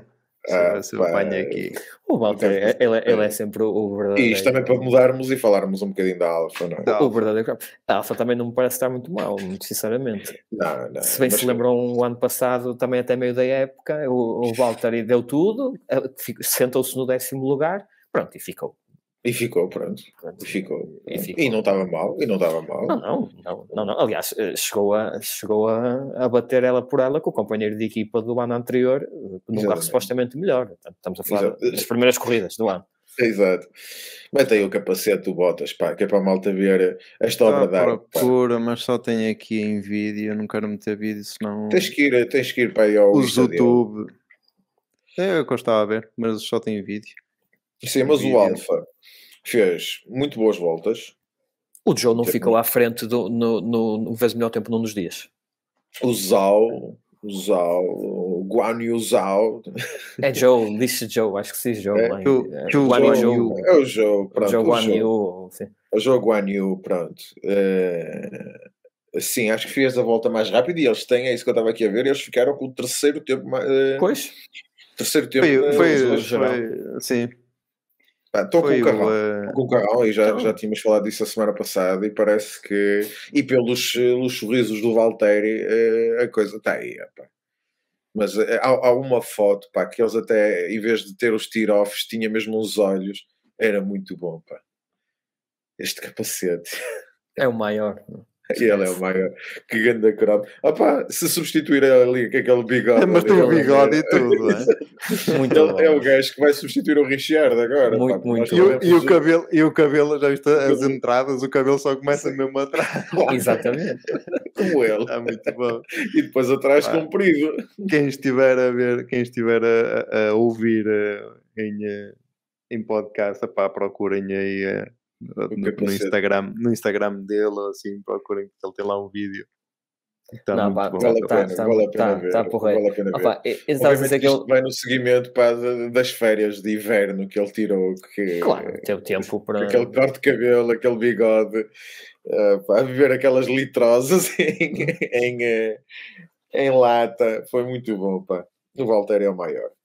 E ele é aquele, estamos a falar que ele substitui o Ricardo, mas ele é aquele indivíduo que está pela calada, estás a ver? Se tu nos metes com ele também não se mete contigo, mas se metes com ele responde-te à altura. E depois, mesmo quando não metas com ele lembra-se e tipo, toma lá uma fotografia do meu rabo dentro de um riacho. É isso, a tirar assim umas cenas. Este pormenor da orelha e tudo está um espetáculo. Está espetacular. Por acaso está espetacular. Pronto, acho que corremos as equipas todas. Não falámos da AS, nem da... não falámos da AS.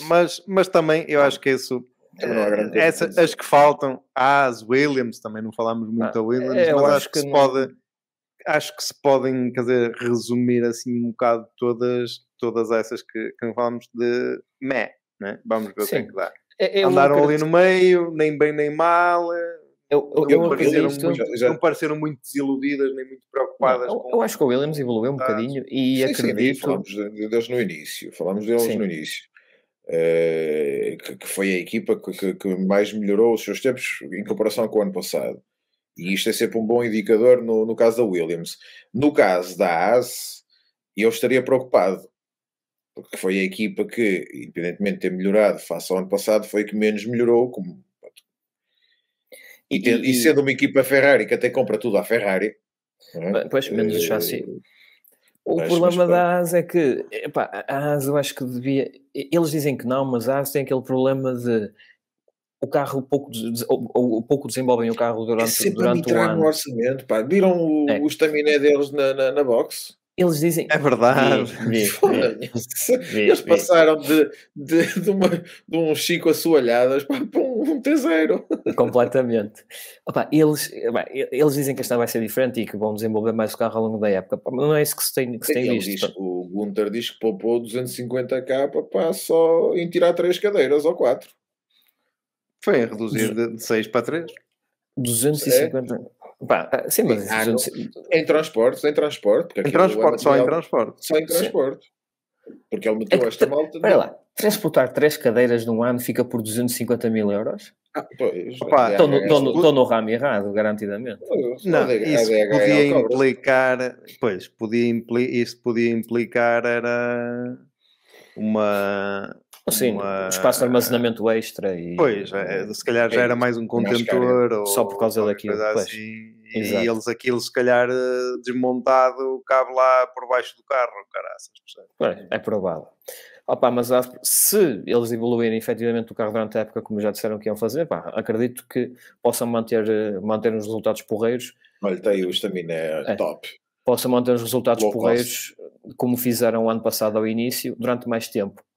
Visto o metro quadrado na Fórmula 1 está como está em Lisboa, no Porto, ou em qualquer cidade de Portugal. Portugal, O pessoal que nos está a ver em vídeo, normalmente esse coisinho é o dobro, tem 6 lugares. Exatamente. É o dobro e tem N de monitores e etc. Isto foi tudo a reduzir em tamanho e até restante hardware. Se houver aí um comparativo com o da Red Bull, eu vi pelo menos um comparativo com o estaminé da Red Bull. E é uma coisa, tu olhas para o da Ásia e dizes mesmo, Fónix, isto é mesmo tipo do mais low cost. Eu não consigo partilhar o meu ecrã, pois não. Consegues. Espera aí, eu não sei se consigo. Espera aí. Se consigo, ora bem. Podes não ter, se ainda não partilhares, pode não ter porque tens que dar as permissões. Mas não, eu queria era mostrar um post que eu vi há bocado. O da Red Bull, aliás, o da Red Bull tem 1, 2, 3, 4, 5, 7 cadeiras. Pronto, ora bem, vou partilhar aqui o meu ecrã só para vocês verem. Isto é um cuidado. Tranquilo, compartilhar tela. Ok. Isto... Só ativar. Pronto, é um meme. Ok. Vamos lá ver. Partilhar. Conseguem ver? Não, eu tenho algum medo, pá. Eu tenho algum receio desta primeira partilha. Aqui à transmissão. Amplia um bocadinho. Isto é no mais. Muito bom. Basicamente. Só para terem uma ideia, olha, até temos aqui isto até tem 7 cadeiras, alguns, 1, 2, 3, 4. Sim. O AlphaTauri até tem 8. Exatamente. Pronto. E eles estão ali com um tasco de tirar finos, basicamente. Os outros têm uma barraca de farturas, daquelas grandes. Pronto, eles têm um tasco de tirar finos. Está muito bom esse mesmo, sim senhor. Por acaso apareceu-me há bocado, eu achei piada. Mas pronto, lá está, tudo em olha, uma coisa é certa, eles passaram o orçamento por causa disto, não vão passar. Exatamente. Pode ser por causa do catering ou assim, mas por causa das cadeiras. Não, por causa das cadeiras. Já não se podem queixar das cadeiras, por causa das cadeiras, nem se podem queixar do mic, partir carro. Não é?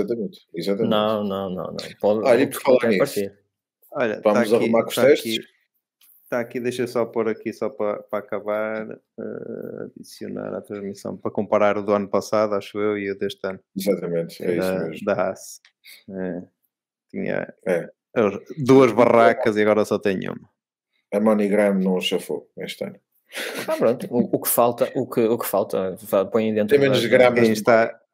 Põem dentro fazem dentro da box. Quem está a ver no YouTube já deve ter percebido que nós não temos nada contra outros podcasts, porque eu já pus aqui fotografias de posts da bandeira amarela, F1 PT, somos todos amigos, mas somos todos não nos conhecemos. Não temos livros de reclamações, escusem de vir reclamar. Exatamente. Espero que não se importem, mas... Exatamente. Um grande abraço a todos. Exatamente. E um dia vamos contribuir todos. Aparecemos todos juntos. Já estou a avançar muito. Que isto, vamos no episódio 1. Temos de pôr a fasquia no ar. Ora bem, pessoal, agora está, com muita pena nossa, está na hora de quem ainda não assistiu à 5ª temporada do Drive to Survive, porque ficou sem Netflix, ou porque simplesmente não teve tempo. Ou não apetece-me gastar 13 ou 14 euros, como eu tive que gastar só para ver. 13 ou 14 horas? Aquilo são 10 episódios, alguns deles só têm meia hora. Está bem, mas eu 14 euros. Euros. Desculpa. Esquece, eu percebi horas.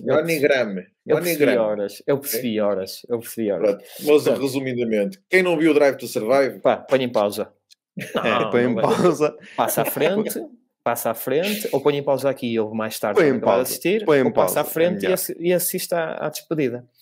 Porque olha, temos ou se quiserem ouvir e ser spoilados, isso depois já está na consideração de cada um. Considerem-se avisados. Exatamente. A partir deste momento contém spoilers. O serviço público está feito. Ora bem, o que é que vocês acharam? 5ª temporada de Drive to Survive, mais do mesmo, novela, realidade, digam-me a vossa justiça. Olha, eu primeiro tenho, isto já vem desde as outras, quero só pôr aqui não tanto do conteúdo, mas mais da concepção da série. Oh, Maria.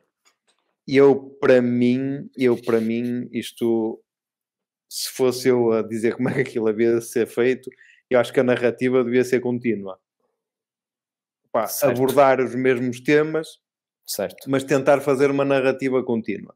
Porque estás no episódio 1 e não sei o quê, e tens o início e vai até não sei o quê, até Silverstone, não sei o quê.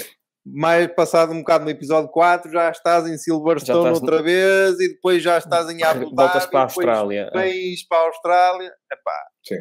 Aquilo está muito Hollywood. Eu não vou dizer que eu me senti perdido, não. Obviamente que... Mas, por exemplo, mas nós também acompanhamos, não é? Acompanhamos. É isso. Eu estava a ver com a minha mulher. A minha mulher acompanha moderadamente, não é? E quando chegava a essas alturas... Exato. Houve 2 vezes Silverstone. Eu não. Isto andou para trás outra vez.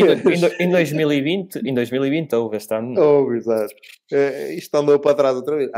E depois não sei o que, a Suzuka, depois já era outra vez Suzuka, passado 2 episódios. Houve 2 Suzuka. Não. Isto é outra vez andar ou para trás ou para a frente. Eles fizeram episódios muito estilo filme. Fazem episódios dedicados. Mas mesma narrativa de cada episódio, não é? Vai ali, faz uma intro e tal, depois faz todo o enquadramento daquilo que vai ser o episódio, depois vai ao pico e tal, depois há um mal da fita às vezes, e depois vão todos a cavalgar em direção ao pôr do sol para um final feliz. E no final às vezes tentam fazer a ponte para o episódio seguinte. Para o episódio seguinte. Muitas vezes. Eu acho que sim. Não é tanto documentário como deveria ser, ou poderia ser, e é uma coisa mais... eu acho que está bem feito neste sentido. Eu ao dizer isto não quero dizer que acho que aquilo esteja mal feito. Eu acho que para mim era mais interessante ser uma narrativa contínua do que estar... Aquilo não é... Mas cá está, para quem viu a temporada, para quem viu, tal como nós, seguimos todas as corridas e vamos a tudo e lemos notícias, etc. Ser contínuo ia perder interesse. É como ver, por exemplo, os documentários ou os resumos das temporadas de 1999. Estou ao fim da... Pedro vê, por isso não digas isso. Pronto, mas o Pedro é doente. Bem, corridas antigas. Pronto. Mas chega a um ponto que é sério, não consegues ver aquilo tudo uma vez só porque é sempre informações, corridas e ali não, mistura um bocadinho de Tortuga Cor-de-Rosa. Aquilo é mais um behind the scenes do que propriamente um documentário. Eu acho piada. Sim, acho que este ano, eu não estou a dizer que não está certo, é verdade. Não podia ser um bocadinho mais documentário. E cá está, por exemplo, esta temporada, para mim tem 2 aspectos. Tem um aspecto positivo e até um aspecto negativo.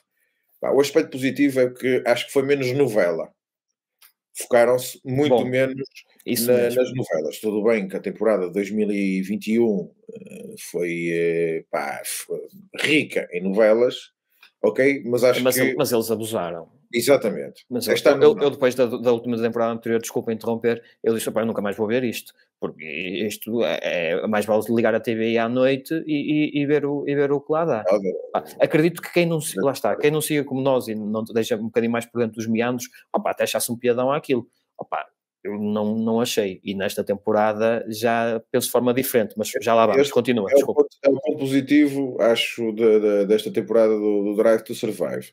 O ponto negativo que tu me interrompes... é isto que eu não estava a dizer, precisamente da questão de eles focar, porque eu estava a tentar lembrar daquilo que ia dizer, porque eles focaram apenas, eu acho que basicamente vimos 3 corridas.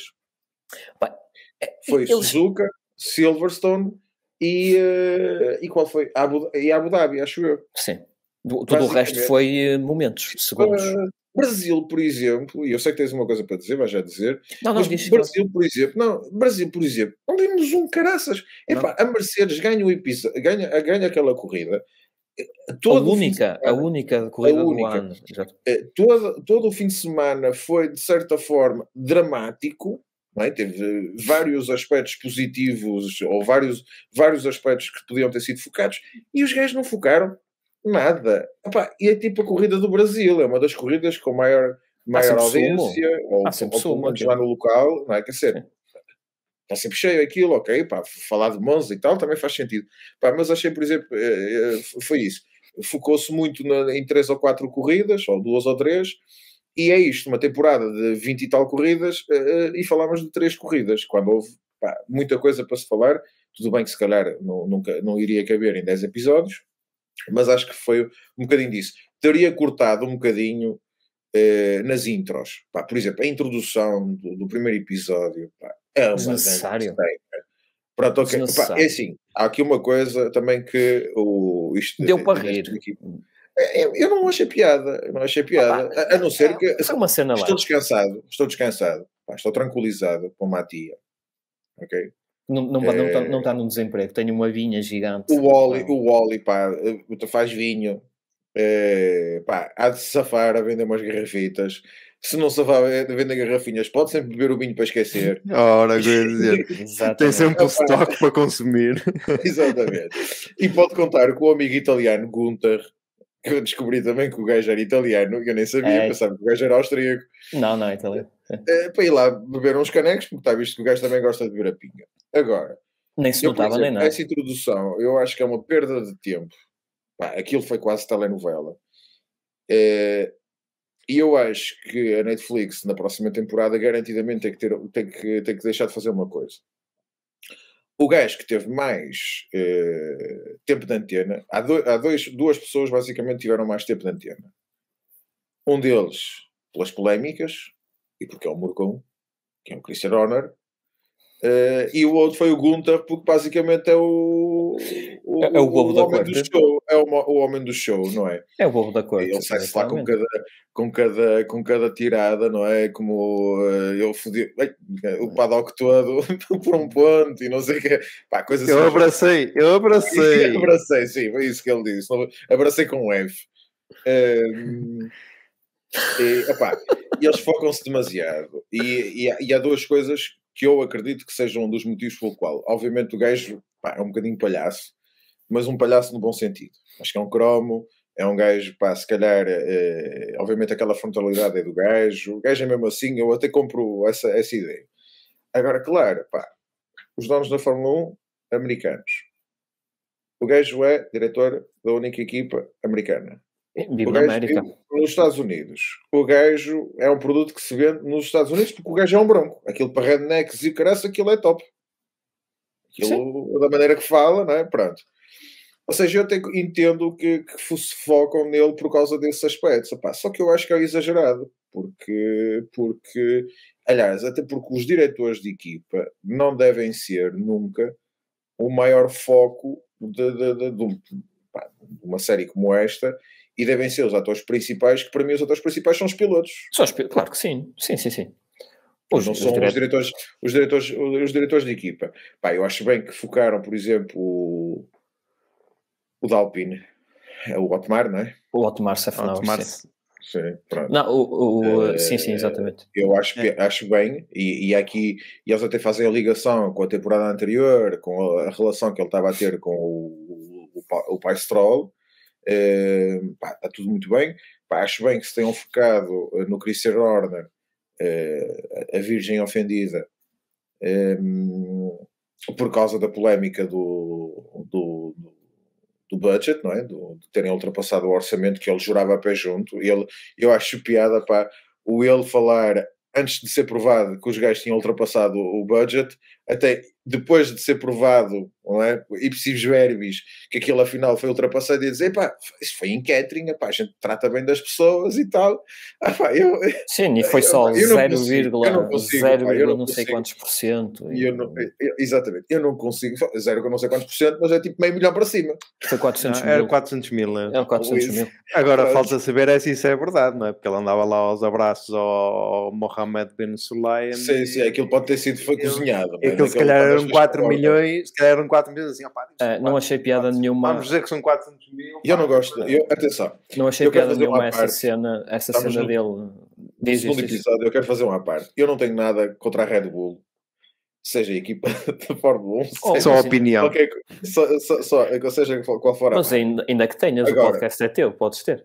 Exato, mas eu gosto de manter a cena clean. Agora, e até reconheço muitos valores a tudo o que gravita à volta da Red Bull, e acho que, por exemplo, uma das coisas que aconteceu ano passado, que eu nem me tinha percebido, já nem me lembrava, e falam no Netflix, na questão no fim de semana em que morre o Didi, a Red Bull ficará para a história da humanidade por diversos motivos. Naquilo que diz respeito à equipa de Fórmula 1, eu não consigo comer o conceito que está por trás daquela equipa. E o Christian Horner é um gajo intratável.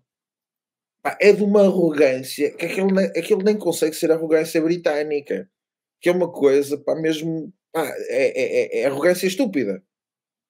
E muitas das vezes, e para quem já viu outras temporadas do Drive to Survive, ele engole o próprio veneno, de tanto falar, que ele não sei como é que ele ainda não morreu, com o veneno, ele tem a língua tantas vezes, que o gajo não sei como é que morre, mas há uma coisa que lhe dou valor. Não muda. Ele está habituado a coisas spice. Exatamente. Spicy. Agora aquilo é old spice.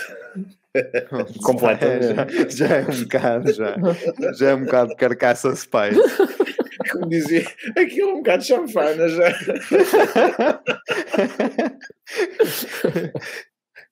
Já tem que cozer umas horas. Mas pronto. Cozer umas horas. Na panela de pressão. Já é quase pica no chão. Pronto, isto era só a parte da Red Bull. Agora, pronto, acho bem que se tenham focado nele, porque ele é que é, e os diretores esportivos são de facto a imagem das equipas, ou seja, é a primeira pessoa da equipa, ok? E no caso da polémica da Red Bull por terem ultrapassado o teto orçamental, acho muito bem que tenha aparecido. No caso do Gunther, acho que já chega.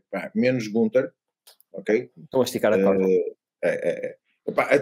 Até é bom o primeiro episódio, como farewell, não é? Como despedida para uma tia, mas eles não sabiam naquela altura que o gajo ia. Não faziam ideia. Aquele primeiro episódio é uma tanga. E deviam-se ter focado mais eventualmente noutros aspectos. E eles tinham muitos. Eu acho que o Gunther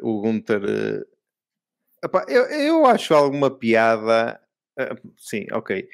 Eu concordo convosco que foi demasiado tem. Tanto é que tem praticamente direito a 2 episódios, não é? Tem sempre. E a Mercedes ninguém fala. E da Mercedes ninguém...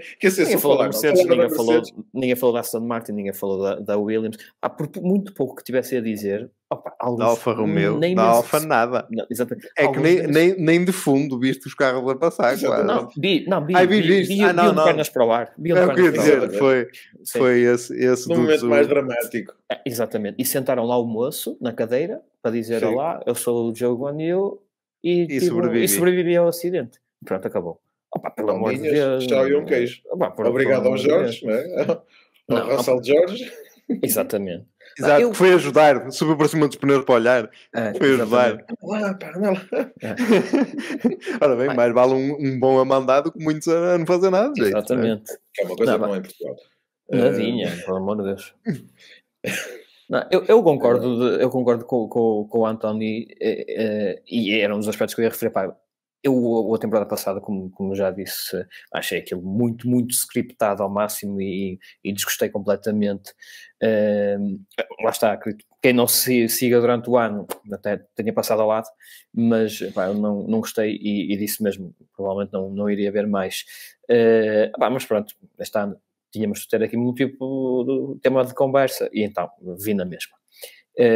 E achei muito menos novela do que nos anos anteriores. Agora, a quantidade de aspectos que ficaram por focar para dar atenção a outros que, a meu ver, e se calhar na maioria dos adeptos deste desporto,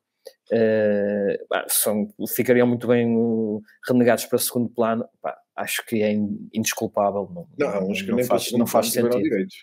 Eu acho que falhou uma coisa que tu também tens aqui até nas notas que tu fizeste. Sim. Tem aqui uma. Não temos notas, isto é tudo improvisado. Uma coisa que eu que eu disse logo, mal terminei de ver a série, disse logo até à minha mulher, foi pá,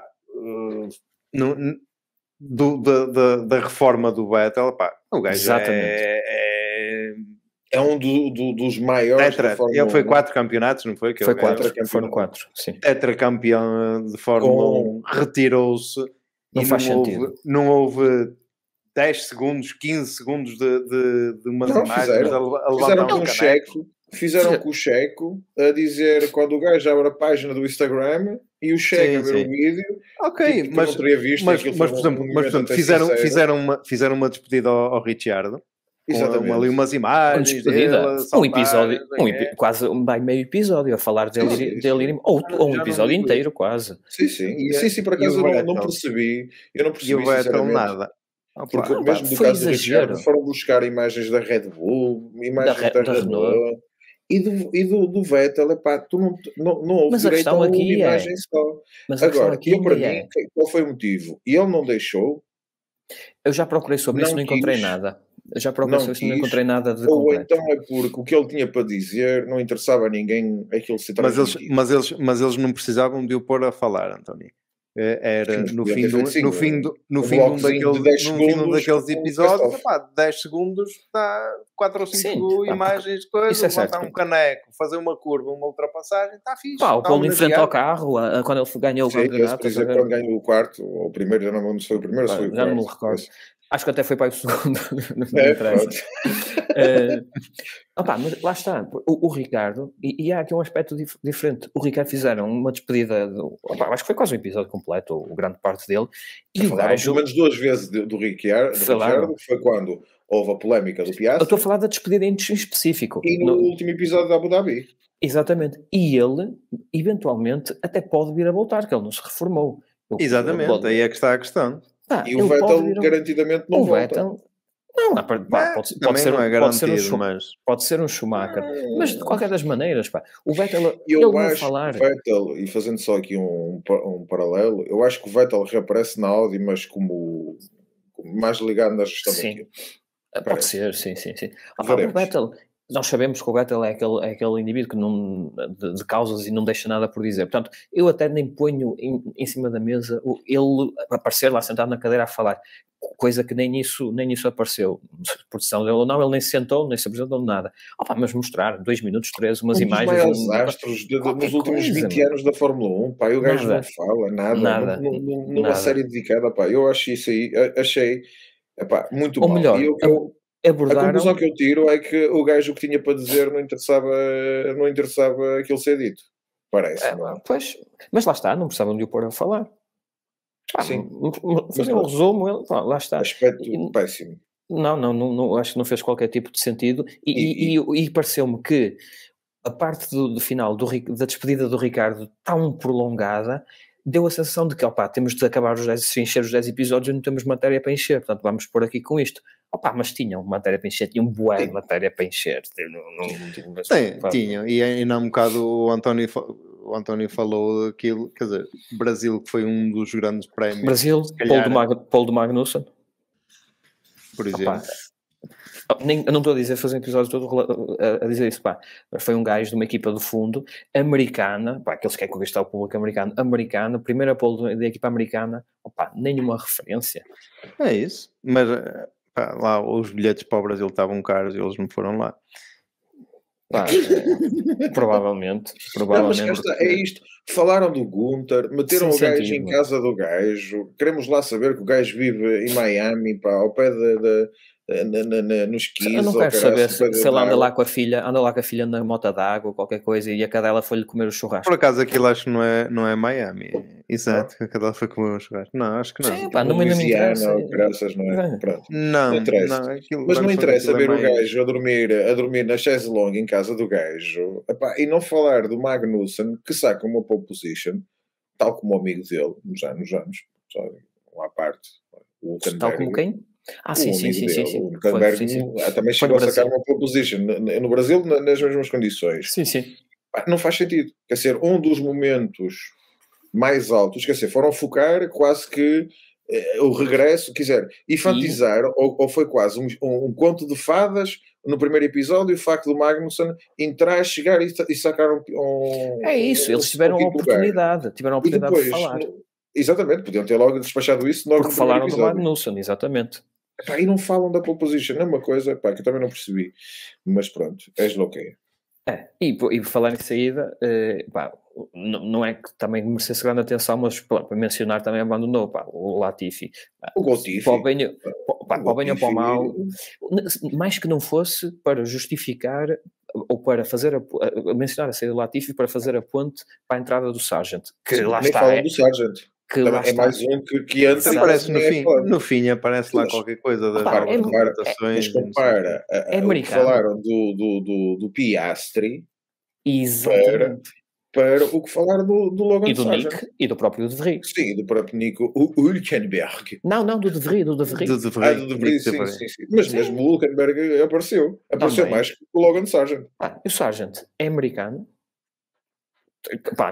Digo que para bem ou para o mal é algo que tem peso no fundo. Nada, nem sequer mencionaram nem a saída de um nem a entrada do outro. O que é que eu tenho mais aqui? Alfa Romeo, Williams e Aston Martin não existiram, basicamente. Não correram em 2022. É capaz. Na verdade, pouco fizeram, não é? Sim. Pois, por isso é que também eu tinha aqui anotado o acidente entre o Alonso e o Stroll nos Estados Unidos, mas olha, eu vou dizer para mim, esta corrida do Alonso, é isto que esta do acidente no Texas, do Stroll com o Alonso. Focaram-se tanto na Alpine relativamente à questão da polémica. Não falaram nada na questão do desentendimento do Alonso. Quer dizer, o Alonso, e até acho piada, são companheiros de equipa agora. Eu nesta temporada consegui gostar ainda mais do Alonso, porque ele próprio diz que é do Dark Side. Sim. É sempre um vilão, eu sou o vilão, o gajo admite, é para eu ser... Só aquele pormenor dele dizer: já fiz 350 corridas de Fórmula 1, devo perceber qualquer coisa disto, não é? Aliás, o meu estimamento hoje é efetivamente dedicado ao Alonso, só para quem ainda não tinha percebido. Eu para a semana ponho aqui então o Dark Lord aqui atrás de mim. Não este Dark, também é Lord, não é Lord, é Sir. É Sir. E Dark Knight serve? Serve, o Dark Knight serve. Olha, quem é ele? É o que se arranja. Pronto. Mas acho que... O que é que eu ia dizer? Eles podiam ter atado mais a questão do acidente, com os problemas que o próprio Alonso teve, que leva a ter a saída, os problemas que teve na Alpine. É que, repara bem, o Alonso parece que não teve nenhuma avaria no carro, que sai da Alpine. Outra, exatamente. A Alpine é uma coitadinha e o Alonso é um cabrão. Sim. Isso até não, eu não acho, eu pelo menos não fiquei com essa ideia. Até eu ia dizer um bocado que das partes que pelo menos eu achei mais interessante até foi precisamente o episódio que relatou ou melhor, que começa com o vídeo do abandono do Vettel e depois que desencadeia toda a dança das cadeiras. E acho que até foi uma das coisas mais interessantes. E o que fica, para mim, quem fica mal ali na fotografia, muito mal na fotografia, para mim é a Alpine. Porque claramente o Alonso estava já à espera de um contrato, sim. À espera de um contrato e que era suposto aparecer no dia do aniversário. O Otto Martin disse: eu disse que era até ao fim de hoje, tenho a minha palavra e tal, e não sei o quê, eu gosto de cumprir e não sei o quê. Gosto de cumprir e passa o tempo e nada. Quer dizer, ele já devia estar e na altura falou-se, eu lembro-me de falar que era na duração, que ele queria 2 anos e a Alpine queria 1. Ele queria ele queria 2 anos. Sim. E o que o Stroll lhe deu foi o multi-year, que não será 2 anos, pelo menos. Sim, mas a Alpine só lhe queria dar 1. A Alpine só lhe queria dar 1. Só queria dar 1. Pelo menos foi o que se falou, se é verdade ou não. Sim. E no fundo, ele teve eternamente, entre aspas, à espera da Alpine. A Alpine não chegou à frente e ele decidiu-se, recebeu uma chamada de alguém que diz assim: olha, para toda a vida dele é X e pronto. E ele chau e um guarda-chuva. Claro. Quer dizer, eu sei que o Otmar não tem autonomia, é aquele Laurent qualquer coisa, não é? Que tinha que certamente E que lhe dá autorização. É o CEO, esse é que é o CEO, acho eu, lá do centro da Renault. Lá está. Ele é que teria que lhe dar a autorização, mas também se calhar depois tinha que ir lá à borda à France, não é? Para eles dar a autorização. Em Paris. Falar com o Macron. Pois, que aquilo tem participação estadual, não é? Claro. Exatamente. E eu até percebo isso, mas pá, e por falar em desentendimento, mas lá está, também foi no Brasil, também ninguém falou no I Have Reasons. Sim. Eu estava à espera, por acaso. Foi das coisas que eu estava à espera. Isso ia dar sumo. Para quem não percebeu, o desentendimento, estamos a falar do desentendimento entre o Max e o Checo, quando o Max não deixou passar o Checo. E não foi no Brasil, foi no México. Foi no México. Foi no Brasil. Não, foi no Brasil. Foi. No México o Checo foi ao pódio. Foi Max, Hamilton, Checo. Que até o Hamilton estava a ser assobiado por ter ficado em frente ao Checo, e o Checo pediu ao público para não... Exato. Assim. Mas cá está, é assim... Se fosse no México, então o Max morria. Pronto, eu até compreendo, cá está, obviamente que isto é uma história que ficou muito mal contada. Ninguém percebeu o que é que aconteceu. Eles iam dizer plata ou plomo. Exato. Isso vai ser daquelas histórias que só se vai saber quando ele sair. Quando ele sair e vai ser no fim um podcast, época. tipo, exatamente, tipo o Ruben Barrichello, que agora é que está a divulgar coisas do tempo em correr com o Schumacher. Exato. Vai ser... não se pode defender, não é? Infelizmente. Mas pronto, estou a dar assim um exemplo. Daqui a uns anos é capaz de saber mais ao certo, para já. Mas acho que por este aspecto queríamos todos ter percebido melhor um bocadinho, nem que fosse muito esmiuçado as razões e o caraças, mas por outro lado, assim também não transformou mais novela. Não criou mais novelas, principalmente à volta do Max, porque o Max também volta a falar aqui no Drive to Survive, mas provavelmente com condições, porque ele falou, mas falou muito pouco. E nunca se falou em grandes polémicas e tal. A coisa foi muito polidinha, tudo o que gravitou à volta do Max, a coisa foi muito polidinha nesta série. Sabem porque é que ele não entrou na temporada anterior? Porque... Ele não quis, porque acho que na terceira temporada... Sim, por causa de ter sido descascado bravo, não é? Porque disseram que aquilo era verdade. E segundo ele, sim, aquilo foi na altura, até foi o desentendimento com o Gasly ou qualquer coisa do género, já nem lembro, foi na terceira, e ele disse que aumentaram, eu não estou a defender, atenção, estou a contextualizar quem nos está a ouvir, que ele diz, o que ele referiu foi que hiperbolizaram ou deram um sentido negativo ao que aconteceu, que não era verdade, pronto, e ele então recusou-se a entrar na temporada anterior, que culminou com ele a ganhar o campeonato do mundo, e na temporada anterior, na quarta do Drive to Survive, e agora aceitou voltar à quinta, mas pronto, ele falou que é no primeiro episódio ou no segundo, um pouco mais. Sim, depois, não é que ele também tem muito a dizer. E depois houve ali uma incongruênciazita ali no episódio que eles falam da renovação do Checo e do Grande Prémio de Mónaco, não é? Que ele ganhou, e etc. Sim. E eles dão a entender que só depois do Grande Prémio do Mónaco é que ele renova. E se vocês se lembrarem ou se virem alguma coisa, há uma altura no fim do Grande Prémio do Mónaco que ele ia para, acho que ou ia para subir ao pódio ou alguma coisa assim, e ia com o Horner e diz e o Horner negociámos cedo demais. Não, ele é que diz ao Horner, se calhar negociámos, havia de ter esperado para negociar depois deste Grande Prémio, percebes? A decisão já estava tomada, não é? E eles fizeram ali o filme à volta que primeiro ele ganhou o Mónaco e depois é que foi renovar. E não foi muito bem assim, né? Pelo menos do que deu a entender na altura. Olha, acho que o episódio à volta do Mick não é correto.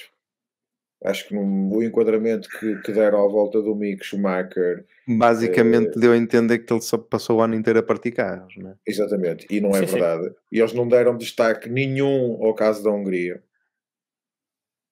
não é? A corrida de Hungria, que ele na stint, na corrida de sprint, desculpa. Na sprint, bateu-se diretamente com o Hamilton, sim. Exatamente, e que teve problemas depois por causa de não deixar passar à frente. Que ele passou. Mas mostraram muito pouco, deram mais ínfase a ele para ti carros e gastar $500 mil do que propriamente... Até deu, exatamente, deu o Gunter a ligar ao ginásio, olha, acho que, chamei o perito e acho que aquilo vai ficar mais ou menos em X valor. Ele disse $500 mil a $1 milhão e depois o gajo, o jornalista já disse outro valor. Não é, independentemente depois, durante o episódio, depois faz os pontos em Silverstone e não sei o quê, e até se bate com o Max, até dão a esse destaque, mas acho que foi mais mal da fita do que pão da fita. Era necessário um episódio inteiro para ele? Não era. É isso. Até porque, olha, ponto, ele dá-se bem com o Vettel e tal, meio episódio para cada um, falava da despedida, que eles são amigos, e mencionaram isso, que o Vettel andou com o pai. Sim, mas há muitos aspectos que foram... E depois deram destaque, por exemplo, à dupla, que independentemente de ser muito giro e muito engraçada, a dupla Pierre Gasly e Yuki Tsunoda, não é? Que aquilo é uma palhaçada, é um episódio da palhaçada, não é? Eles mandam a karaoke e ele manda grandes peidos bastante carro. Completamente, pelo amor de Deus, não faz sentido nenhum. Não é, quer dizer, é isto. Não faz sentido nenhum. No cômputo global achei engraçado a temporada. Sim, ia-se bem, sim. Sim, mas não podia ter sido melhor. Sim. Não é, ou seja, e fica aqui o disclaimer também para terminar, porque já vai mais longo que aquilo que nós estávamos a pensar. Não, sério. Porque diz que o Drive to Survive chamou, e sim, é verdade, chamou muita gente de volta à Fórmula 1, etc. Pessoal, se estão a pensar em voltar a ver a Fórmula 1 só por causa daquilo que viram no Drive to Survive, há todo um manancial, há todo um mundo à volta daquilo, portanto informa-se mais um bocadinho, porque se vão ver só com a mente cheia daquilo que viram, não vai ser de todo, não é aquilo que vai acontecer durante a temporada, esqueça. Assim, cá está, o equilíbrio, aquilo deveria ser mais backstage e não é, em alguns aspectos. E não tem mais. E noutros tem demais, não sei. Eu, por exemplo, o episódio do Gasly com o Tsunoda, eu até acho piada. É um backstage engraçado. É uma coisa, mas é uma cena para 3 minutos, 4 minutos. Sim. Agora, há outros que foram... a cena do vinho, é o que eu digo. A cena do Mattia Binotto com o Gunther Steiner, não, para mim, tudo para dizer que a Ferrari e a Haas dormem na mesma cama, partilham tudo e mais alguma novidade.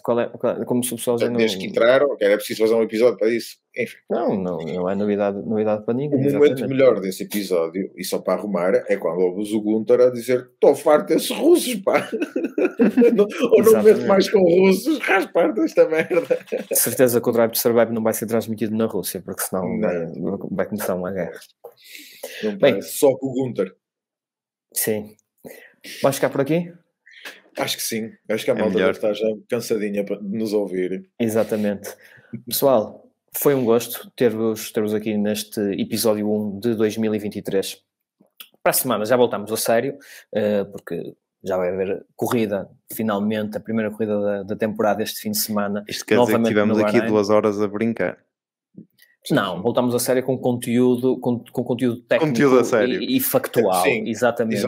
Com conteúdo, o Drive to Survive é brincar. Fora, a mostrar os nossos dotes de engenharia. O Drive to Survive é uma novela, os testes são eles a esconder coisas. Agora, para a semana é que vão ter de revelar verdadeiramente aquilo que andam aqui a fazer. Portanto, sigam-nos nas redes sociais. Diz um episódio mais pequeno.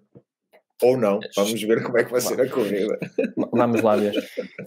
Não vai haver Fórmula E, portanto, a partir de pelo menos 2 minutos ou 3 iniciais vão-se poupar. Portanto, mais do que isso já não garantimos. Pessoal, foi um gosto. Sigam-nos nas redes sociais, Twitter, Instagram, aqui no YouTube, para quem não estiver todos aqueles likes que faz falta. Likes, partilhas, podcast em tudo, Apple Podcast, Google Podcast, Spotify, etc. Foi um gosto. Até à próxima. Até para a semana. Até à próxima. Um abraço. Tchau, malta.